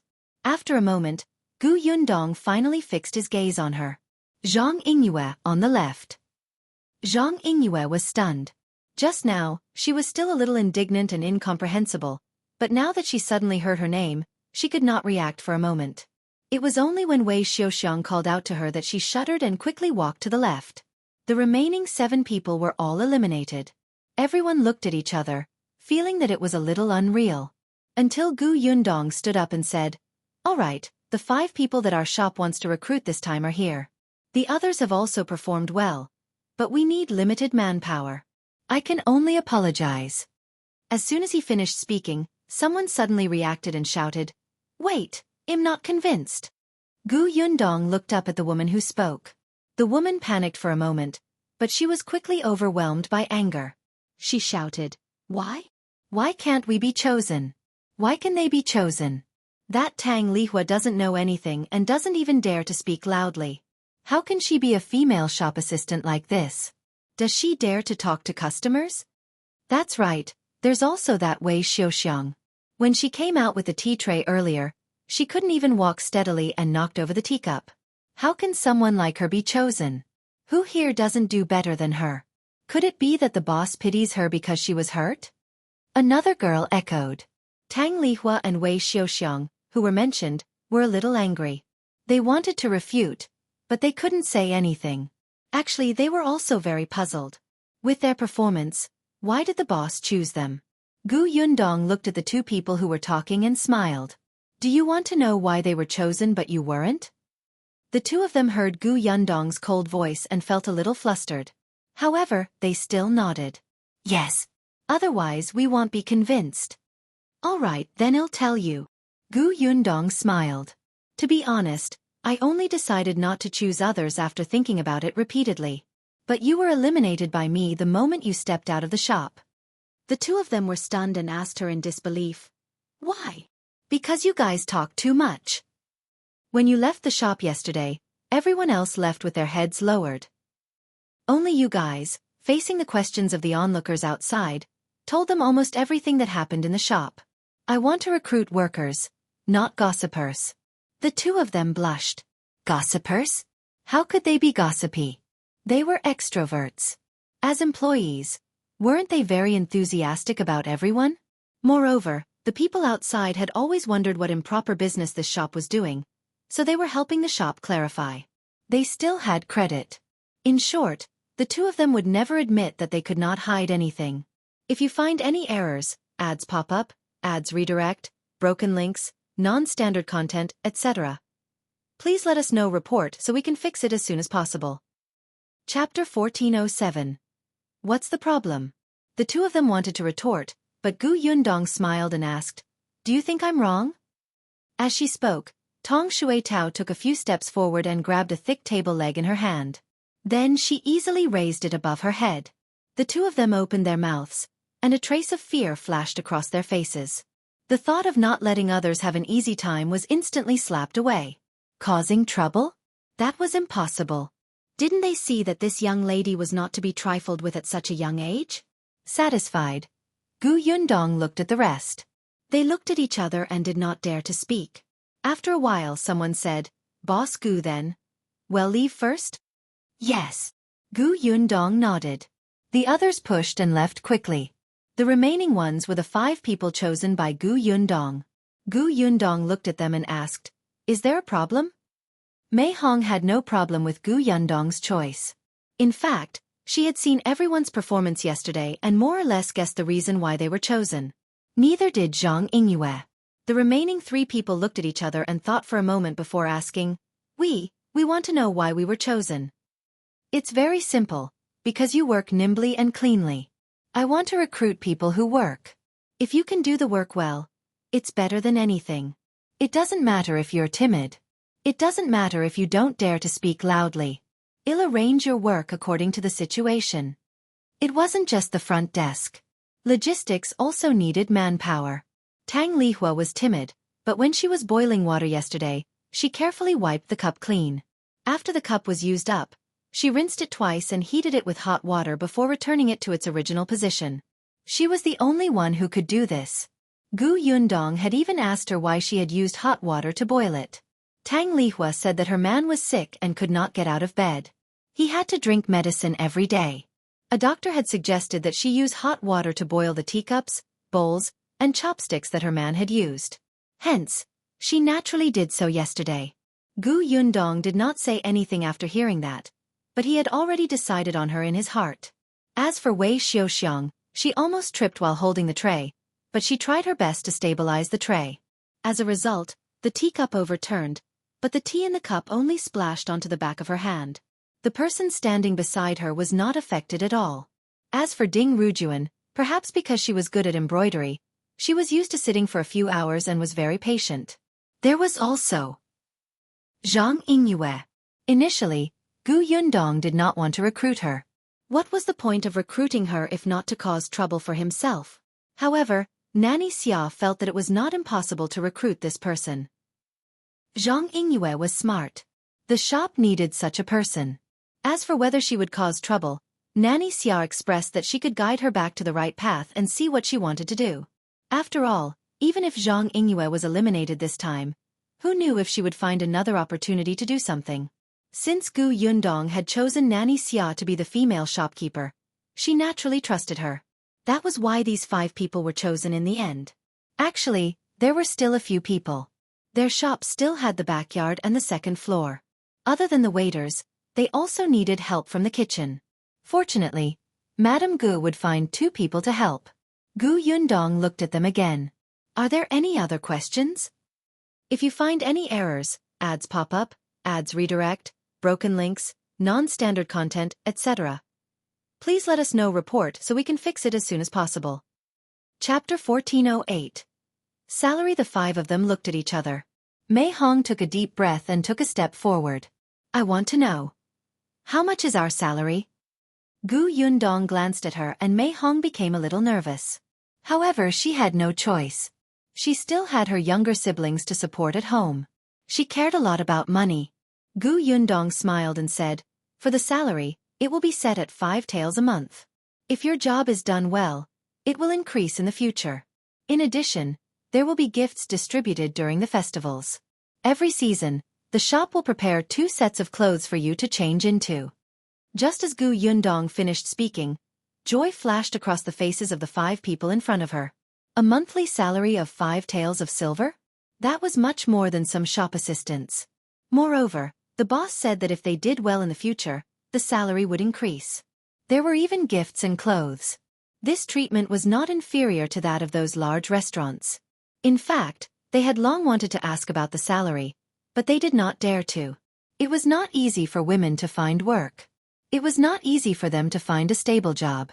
No one wanted to give up. It was better to have less money than to have work today but not tomorrow. However, now that they heard that the salary was more than they had imagined, how could they not be surprised? But. However, Gu Yundong still had a but. As you can see, the shop is still under repair. It will probably take another month or so for it to open for business, so you won't be able to start work in the short term. However, it's not like you don't have anything to do. In this month you have to train first to understand how to receive customers, understand what kind of business our shop is doing, and grasp the most basic service skills. Don't worry, it'll still pay you. The 5 of them were a little surprised.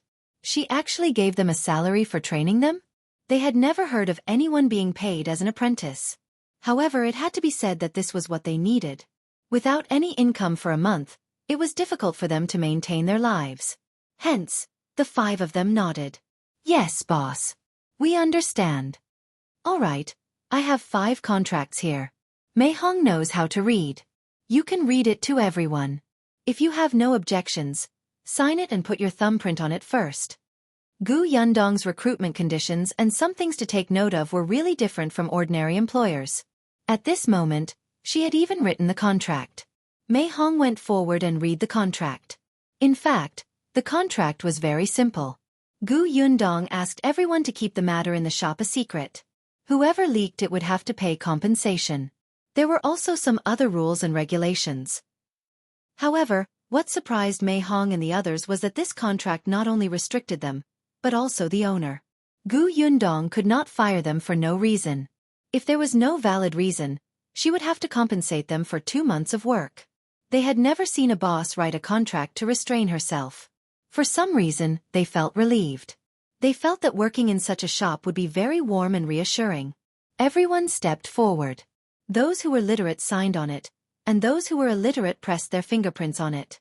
Xianxia hesitated for a moment when she was pressing her thumbprint. She looked at the terms with a complicated expression. It was unknown what she was thinking.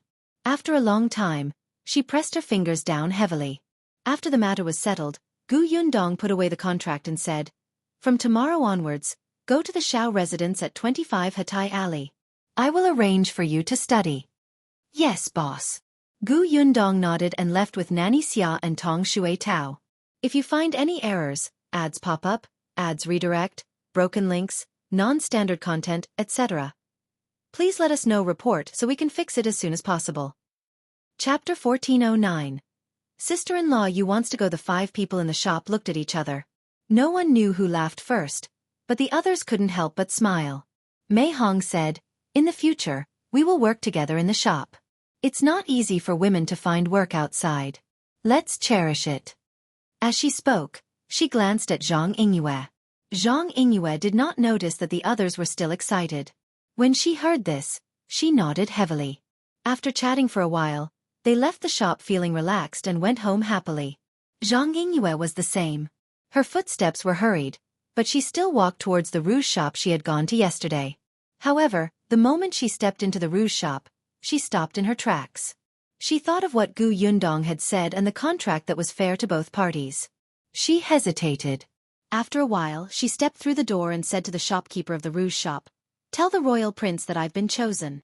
With that, Xianxia left in a hurry without saying anything else. The shopkeeper opened his mouth and wanted to ask something, but all he could see was her back. Gu Yundong did not know that a certain someone had started to waver even before she was prepared to train her. After sending Nanny Xia back, she saw that it was still early, so she went to the market to buy cloth, cotton, and other things before returning to Hatai Alley. The cotton was meant to be used to make clothes for the girls. She had agreed to give them clothes for the 4 seasons. Now that the weather was very cold in this season, she naturally had to hurry up and prepare clothes for them. She also saw that their family conditions should not be very good.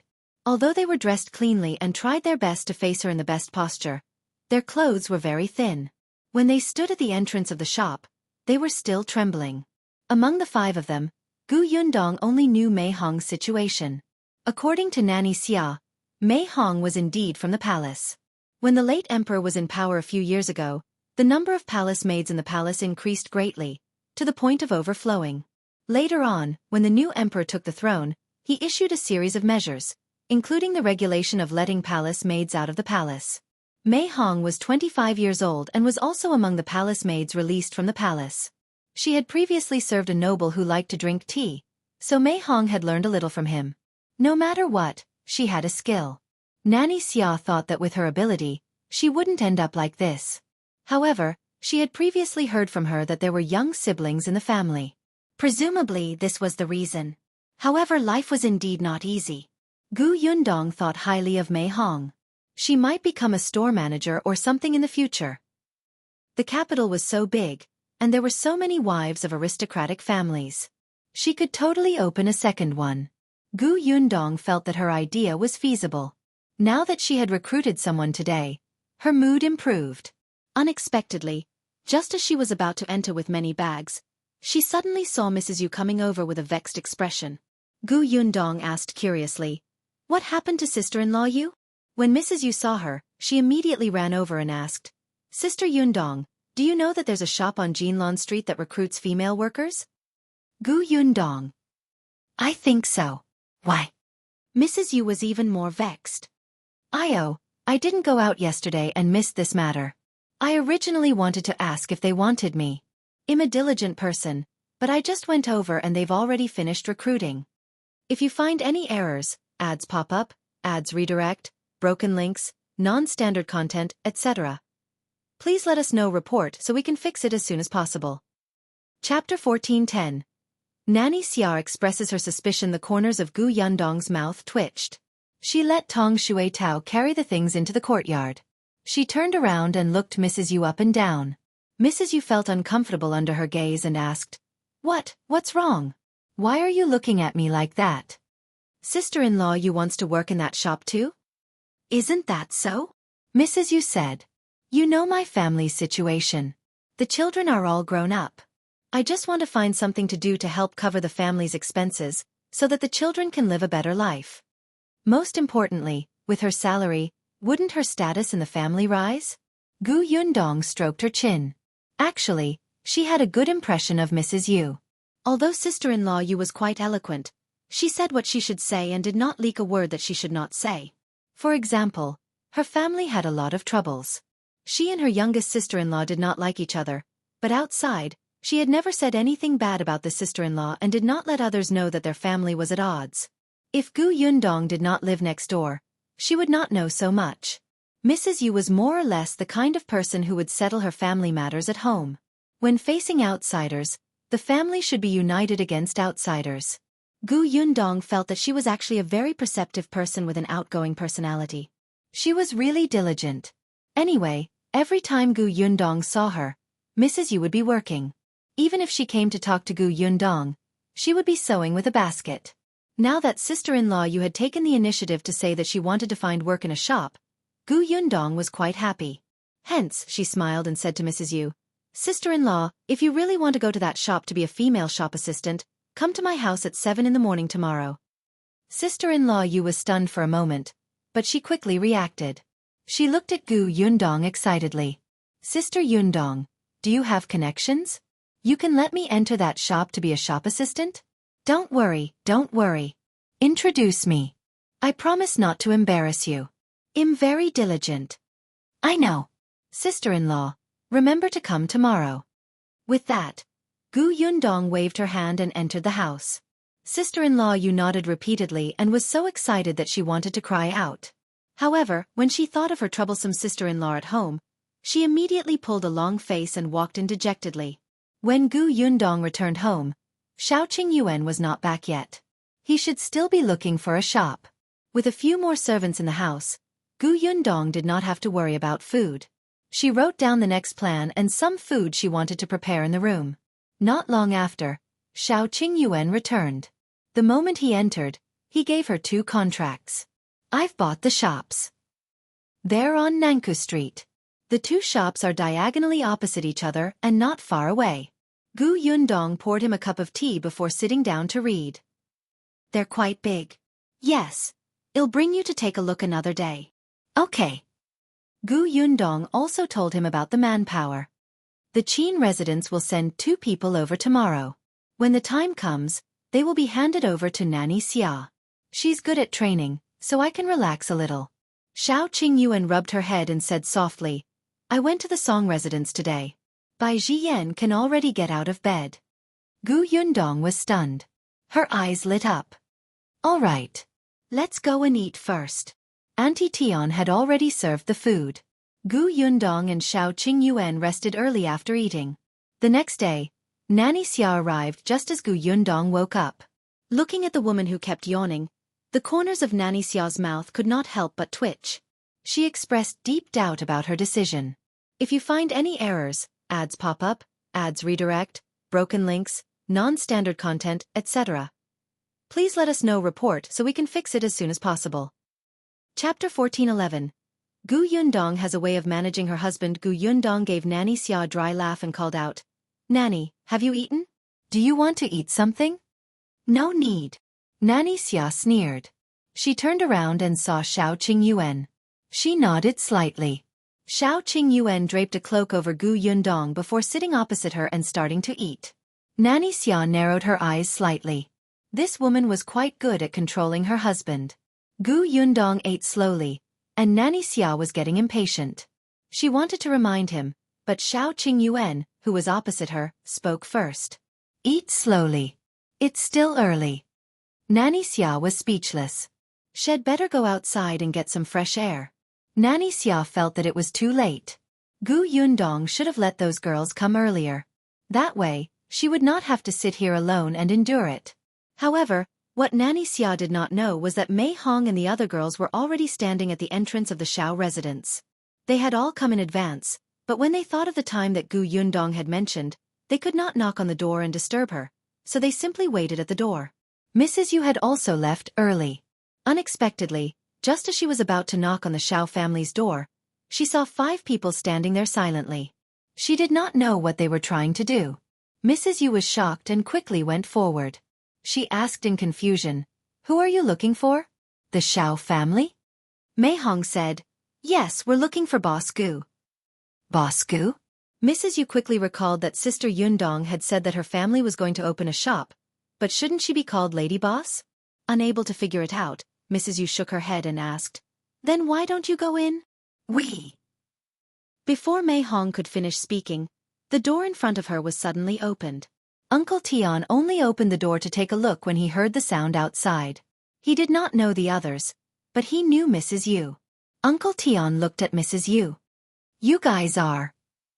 Mrs. Yu hurriedly said, "I'm here to look for Sister Yundong. She told me yesterday that she wanted me to come in the morning. Look, I'm 15 minutes early."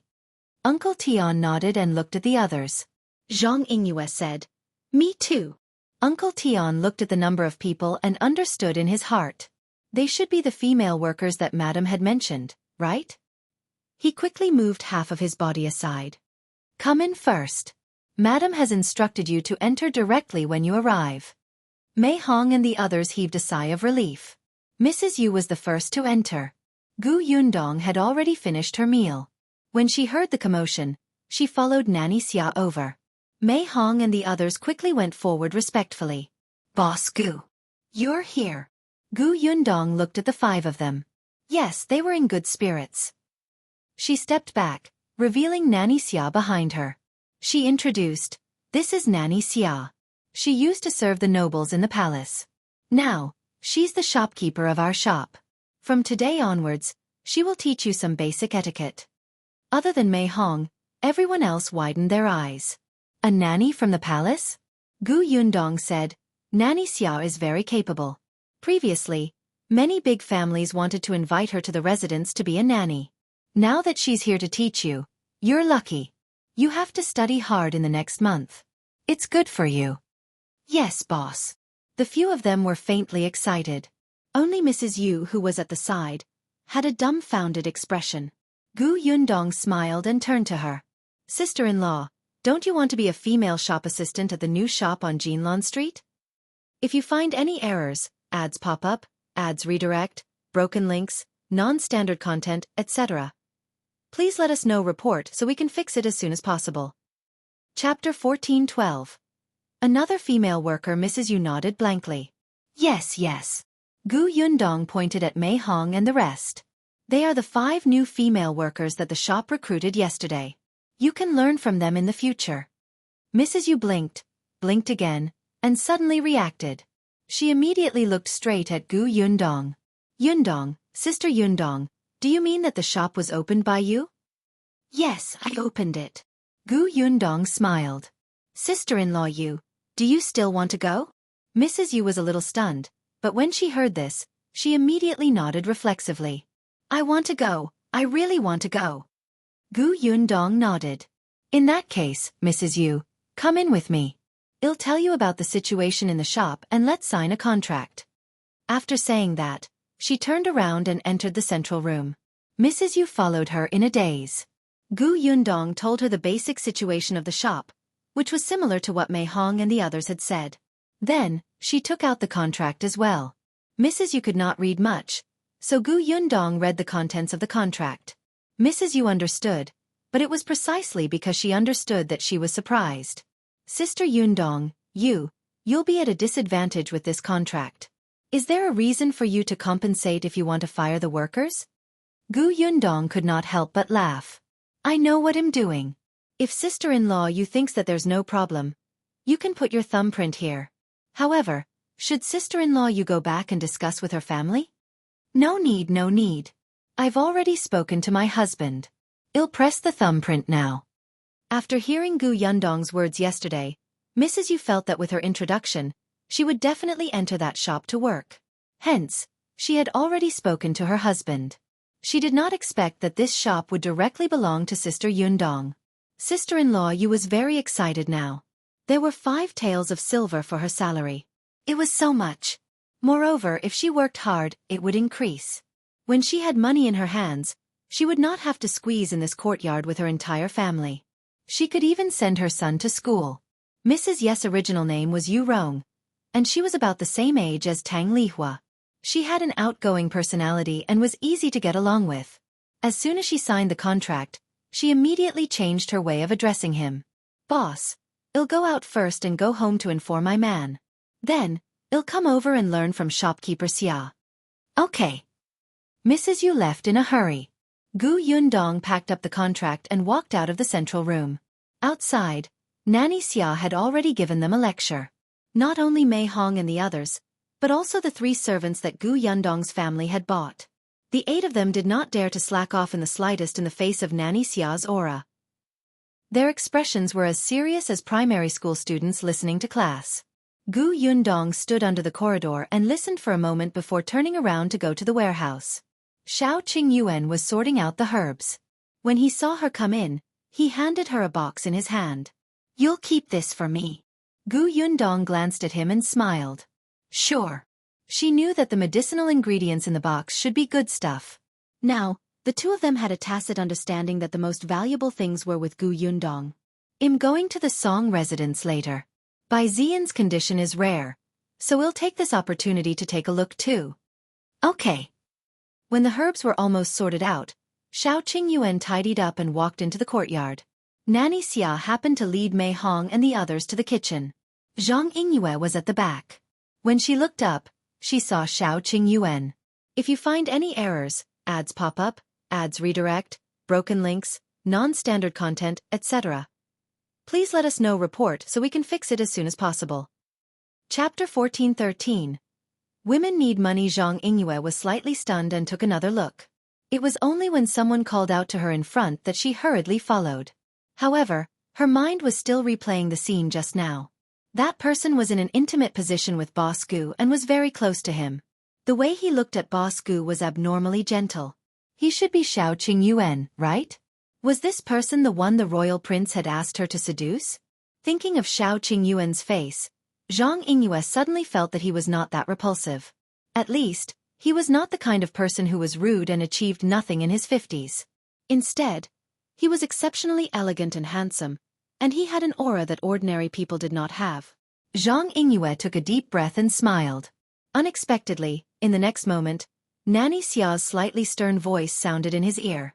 Zhang Yingyue, come and take this tray. Zhang Yingyue suddenly came back to her senses. When she met Nanny Xia's penetrating gaze, her body suddenly trembled. She quickly went forward and carried the tray. Nanny Xia raised her eyelids and led everyone to a room not far away. This room was specially vacated by Gu Yundong for their lessons. At this moment, Mei Hong and the others followed Nanny Xia into the room with trays, cups, rags, water, and brooms. On the other side, Gu Yundong sent Shao Qingyuan out. Unexpectedly, just as she turned around and was about to return to the courtyard, a carriage drove over. Gu Yundong looked up and saw Madame Gu coming down. She was accompanied by an old woman and a maidservant. When she saw Gu Yundong, Madame Gu immediately brought them over with a smile. "I'm late. Has Nanny Xia started?" "It's not too late. Nanny Xia is about to start," Gu Yundong said with a smile as she welcomed Madame Gu in. Mrs. Gu said, "Can you show me?" Gu Yundong led them to the prepared room. As soon as they reached the door, they heard Nanny Xia's low and serious voice. "If you want to be bold, the most important thing is to be confident. You're people with jobs now. You can earn money yourself. You earn more than the workers in ordinary shops. With money in your hands, you have the right to make decisions at home and outside. Thinking about it this way, don't you think you can hold your head high?" Gu Yundong and Madame Gu looked at each other and could not help but laugh. That's right. Nowadays, many women had very low statuses because they did not have money or power. As long as they could control money or power, they would immediately be confident enough to speak. 5 taels of silver. Even in the capital, many ordinary people might not be able to earn this money in a month. Gu Yundong glanced at the old women and maids behind Madame Gu. "Are they the people you found to help at New Tea Pavilion?" "Yes, old Madame Gao can help in the kitchen. Her culinary skills are not bad to begin with. Ah Chu will be entertaining guests in the front hall. Both of them are trustworthy people." As they spoke, the two of them bowed slightly to Gu Yundong. "Greetings, Master Gu." Gu Yundong smiled and nodded. He reached out and knocked on the door. Nanny Xia's voice immediately stopped. Gu Yundong let them in. "Shopkeeper Xia, I'll leave them to you." Nanny Xia glared at her. After letting someone in, she closed the door and locked Gu Yundong and Madame Gu outside. Gu Yundong shrugged and led Madame Gu to the reception pavilion for tea. "If you find any errors, ads pop up, ads redirect, broken links, non-standard content, etc., please let us know report so we can fix it as soon as possible." Chapter 14:14. Early internship. Madame Gu smiled and asked, "Nanny Xia is not bad, right?" "Yes, I think I can be a hands-off boss now." "Don't. The shop still depends on you for promotion." Gu Yundong understood what she meant and her eyes lit up.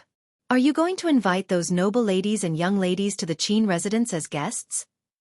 Madame Gu nodded. "Yes, the post has already been sent out. Freeway. BNOVELCOM when? In half a month." Madame Gu said, "I thought that after half a month, the people here will be almost done training. It's a good opportunity for them to practice at the banquet. Isn't this a rare opportunity? Besides..." She paused, and a sweet smile flashed across her face. "Moreover, Wenzheng will be back in half a month. I'm afraid more guests will come when he comes back. You can also call Shao Qingyuan away. You might even be able to see Marquis Huayin." Gu Yundong had already met Marquis Huayin's wife, but she had yet to meet Marquis Huayin. If Marquis Huayin came, his wife and second madam might come too. In that case, there was no need to wait for their shop to open before meeting them. Gu Yundong immediately began to look forward to it. "All right, in half a month, I'll bring Mei Hong and the others to test it." Madame Gu then told Gu Yundong about the shops. She also managed a few shops. However, there were trustworthy shopkeepers in the shops and they had been in charge for a few years, so she usually checked the accounts and did not interfere. Now that she was working with Gu Yundong, she became interested and instantly became energetic. After sending Madame Gu off, Gu Yundong went to inform Nanny Xia of the situation so that Nanny Xia could adjust the time. In the following days, Gu Yundong began to get busy. She had to personally teach the few people in charge of the kitchen how to make milk tea and other snacks. Madame Gao, who was sent by Madame Gu, was indeed very useful. She learned very quickly. She seemed to be very interested in the production of milk tea. After seeing it once, she could draw inferences. Gu Yundong did not need to worry. Then, it was time to reserve the ingredients. Madame Gu went to buy the milk. There were also some flour tea. When Shao Qingyuan was collecting herbs, he even bought them for her. Furthermore, the quality was very high. Gu Yundong would visit the shop from time to time. Although Carpenter Pang was meticulous, most of the shop had been renovated over the past few days.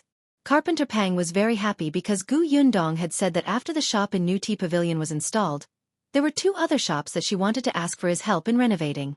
Initially, he thought that there would be no business in the winter. He did not expect a few big orders to come the moment he arrived.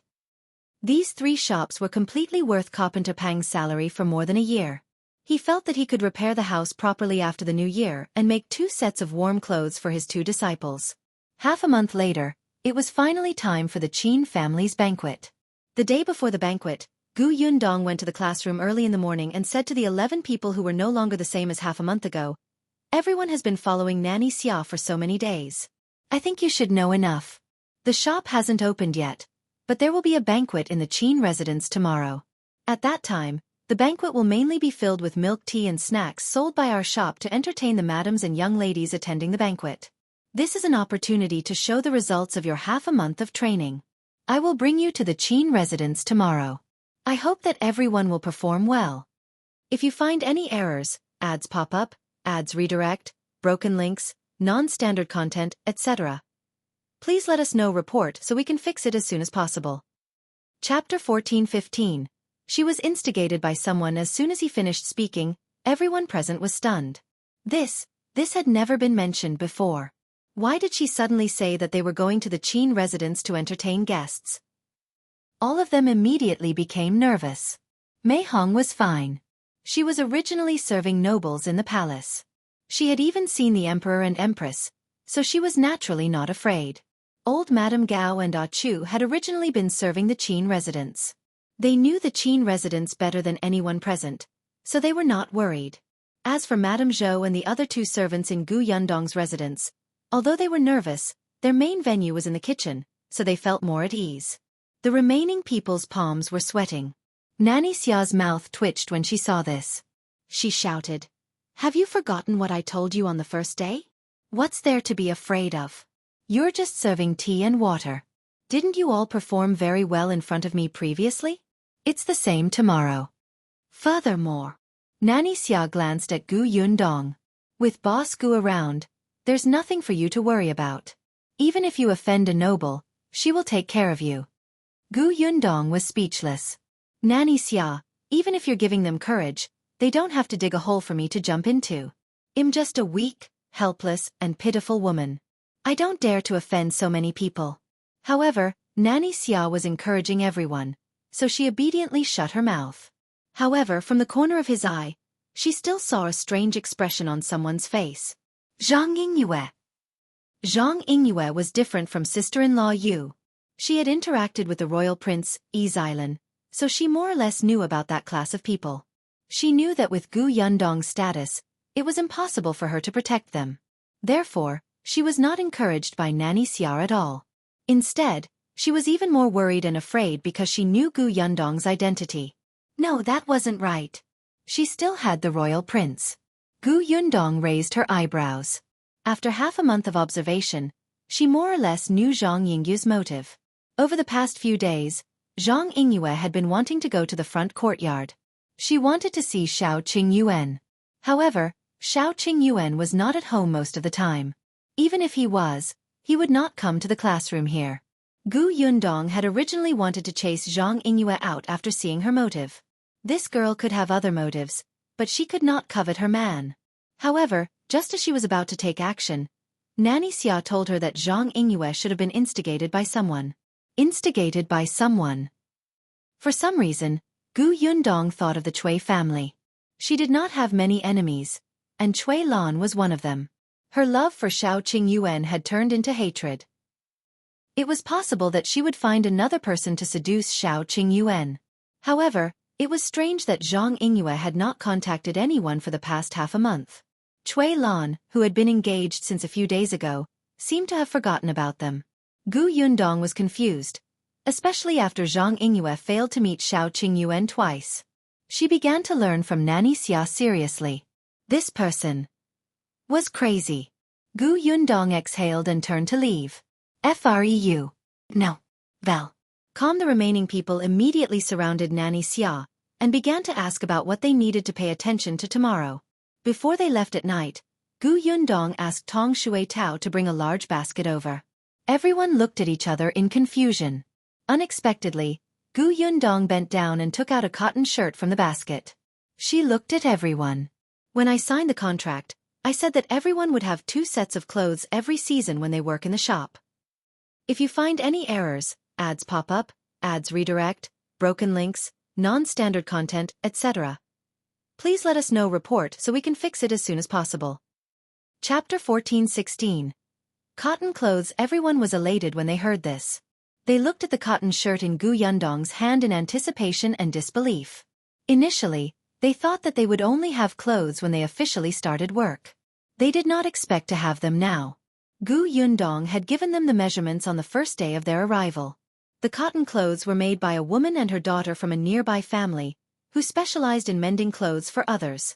They had completed them in the past 10 days. However, there was only 1 set for the time being. It was enough to wear now. Gu Yundong asked them to continue making the second set. When the shop opened, they could take it and change it. She looked at the label on the shirt and began to call out, "Mei Hong." Mei Hong hurried forward. Gu Yundong handed her the clothes. "Try it inside." "Yes." Mei Hong took the clothes into the house and came out in a short while. Everyone's eyes lit up when they saw this. Not to mention anything else, the style was very novel. They were also wearing cotton clothes. Although the clothes were thin, their upper bodies were bloated. Most of the styles were similar, and the most important thing was to keep warm. They also had to wear 2 thin clothes under the cotton clothes, making them look really ugly. However, Mei Hong's cotton clothes were light green now. She looked even more elegant. Coupled with her slightly raised high collar and tight waist, her back was straight. She looked young and beautiful. The cotton clothes that Gu Yundong had given them were made according to their sizes. Nowadays, many people would deliberately make larger clothes. However, the female staff of New Tea Pavilion gave people the impression that they had to be energetic, nimble, and clean. Clothes that fit them were very important. Gu Yundong was very satisfied with what Mei Hong was wearing. She picked up the next item. "You wrong." Mrs. Yu quickly went forward and touched the clothes lovingly. Not only did the clothes look good, but the material was also good. It was very thick to the touch. She did not need to wear it to know that it would definitely be very warm. Mrs. Yu had a child at home, so she would usually think of putting on new clothes for the child. However, in the past half a month, Nanny Xia had also mentioned that these clothes represented the shop's reputation. If they were dirty, it would affect the shop's reputation. If the shop's reputation fell because of this and was criticized, she would be fined. In serious cases, she might even lose her job. Therefore, the people here instantly gave up on the idea of letting others wear their clothes. The clothes were distributed one by one. Gu Yundong looked at them and found that they all fit in very well. When she was recruiting, Gu Yundong had also taken a look at their appearance and height. Now that they were standing in a row, it was very pleasing to the eye. Gu Yundong nodded in satisfaction. "Very good. You can all go back first today. Rest early tonight. We will gather here at dawn tomorrow. I will bring you to the Qin residence then." "Yes, boss." Everyone quickly agreed. Then, they entered the house and changed out of their cotton clothes. They cherished the clothes and folded them before putting them away. They left the Shao family one after another. Only Ding Rujun walked last. After some thought, she placed the clothes in the basket. When she met Gu Yundong's puzzled gaze, Ding Rujun said in embarrassment, "My house is a little messy. I'm afraid that my clothes will get dirty when I bring them back, so I want to leave them here first and wear them tomorrow, okay? Boss." Gu Yundong nodded and smiled. Of course. She also had some understanding of Ding Rujun's situation. If you find any errors, ads pop up, ads redirect, broken links, non-standard content, etc., please let us know report so we can fix it as soon as possible. Chapter 14:17. Ding Rujun's situation. The Ding family's conditions were average, but her father had married a stepmother. Her stepmother did not treat her very well, but because Ding Rujun had embroidery skills, the money she earned from embroidery every month allowed the family to eat 2 more meals of meat. On account of the fact that she earned money, her stepmother did not abuse her. However, Ding Rujun did not have any time to rest. She had to work hard at home the entire day. She was quite smart. She did not embroider quickly to avoid raising her stepmother's appetite. Occasionally, she would even leave a few pieces of handkerchief and ask someone to help her sell them for money in the cloth shop. However, her stepmother did not like her and despised her for not earning enough. She wanted to bring her to the embroidery workshop. It was said that the embroidery workshop provided food and accommodation, and the money she earned every month was quite a lot.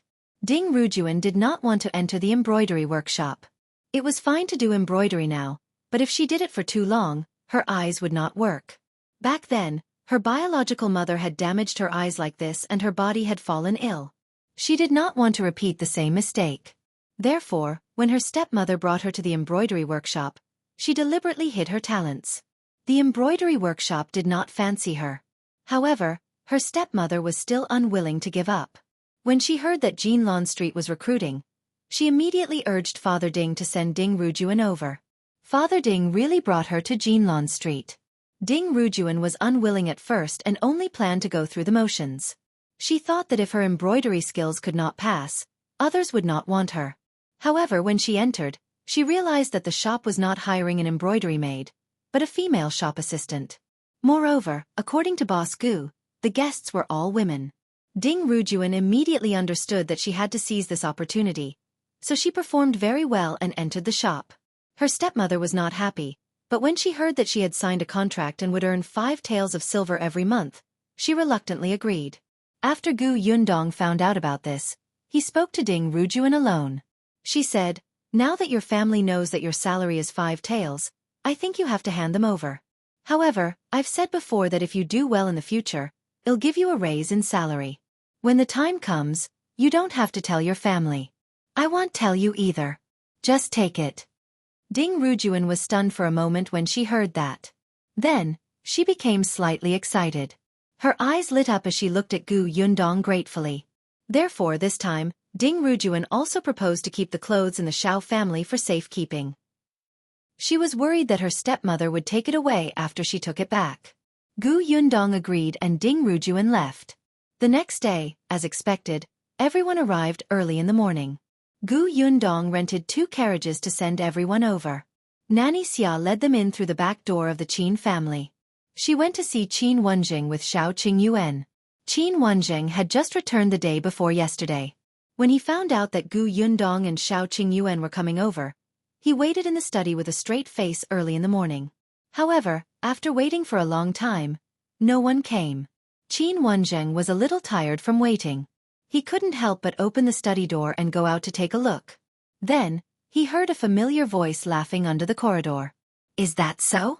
In that case you know a lot of words. Speaking of which, your Mr. Qin used to be a teacher. Not to mention anything else, he's very experienced in teaching. If you learn more from him, you might even be able to become an elementary scholar." "Sister Gu, you must be joking. I'm not talented in studying and I'm already so old. I'm already very satisfied that I can read. How would I dare to take the elementary scholar examination? You don't have to belittle yourself. You." If you find any errors, ads pop up, ads redirect, broken links, non-standard content, etc., please let us know report so we can fix it as soon as possible. Chapter 14:18. Qin Wenzheng's official aura, ahem. Qin Wenzheng coughed heavily and finally interrupted the few people who were chatting about the past. Yundong and Shao Qingyuan looked up. Qin Shu, who was standing opposite them, immediately stood up and glanced at Qin Wenzheng guiltily. He really didn't do it on purpose. He had been by Mr. Qin's side for several months, and he had learned a lot. He also knew that he shouldn't have stood under the corridor and chatted with people when guests came. However, he was too excited to see Yundong. In addition, Sister Gu greeted him and asked about his recent situation. He could not help but keep talking and forget where he was. Qin Wenzheng snorted softly, and Qin Shu lowered his head even more. Only then did Qin Wenzheng look at Yundong. "Come in. It's cold outside, but you guys are chatting so happily outside. We just exchanged a few words." Yundong laughed. She was also very happy to see Qin Shu. Speaking of which, she could be considered the middleman between Qin Shu and Qin Wenzheng. She treated Qin Shu as her younger brother. When she saw him, she naturally wanted to ask, afraid that he was not good in any way. However, She forgot for a moment that Qin Wenzheng was no longer the teacher Qin from Fengkai County. He was an official of the imperial court, and the people around him had to follow the rules. Shao Qingyuan brought her into the study. Qin Wenzheng got someone to serve tea and sat back in his seat. He looked at the two of them and raised his eyebrows. Are you used to the life in the capital? Did you encounter any trouble? If you do, you can look for me. I haven't seen you for a few months. Master Qin is becoming more and more authoritative. Gu Yundong smiled and drank a cup of tea. Qin Wenzheng looked at Shao Qingyuan. Control your wife. She's already married, but she's still so immature. How am I immature? You sound so jealous. Gu Yundong was speechless. How was she jealous? Qin Wenzheng, don't imagine too much. Yundong is in charge of my family, Shao Qingyuan replied as he sat beside Gu Yundong. Qin Wenzheng choked. After a while, he waved his hand. Forget it. How can you be so self-righteous when your status is not up to standard? Pretend I didn't say anything. Seeing that Gu Yundong was about to say something, he quickly changed the topic. By the way, I heard my wife talk about you guys when I came back. Did you make any progress? Speaking of this, Gu Yundong's attention was indeed diverted. She frowned slightly and sighed. No. I had high expectations of the Marquis Huayin, but the last time I saw the Marquise, it didn't seem likely. Today, the Marquise will bring second Madame over. I wonder if she has gained anything. Qin Wenzheng lowered his eyes and said, I heard that Shao Qingyuan's parents are a match made in heaven. They're both very good-looking, right?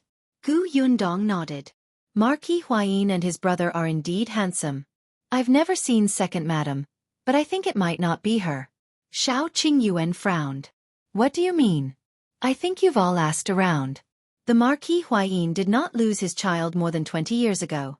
Of course, it's also possible that they hid this matter and outsiders have no way of knowing. However, as far as I know, Second Master Shao does have a son who's the same age as you. However, when you disappeared, Second Madame happened to bring the child to her parents' house and was not in the capital. Therefore, the couple Liang Zi saw holding Shao Qingyuan was unlikely to be Second Madame. Shao Qingyuan and Gu Yundong looked at each other. Qin Wenzheng sighed secretly. How could it be so easy to find out something that had happened for more than 20 years? If you find any errors, ads pop up, ads redirect, broken links, non-standard content, etc., please let us know report so we can fix it as soon as possible.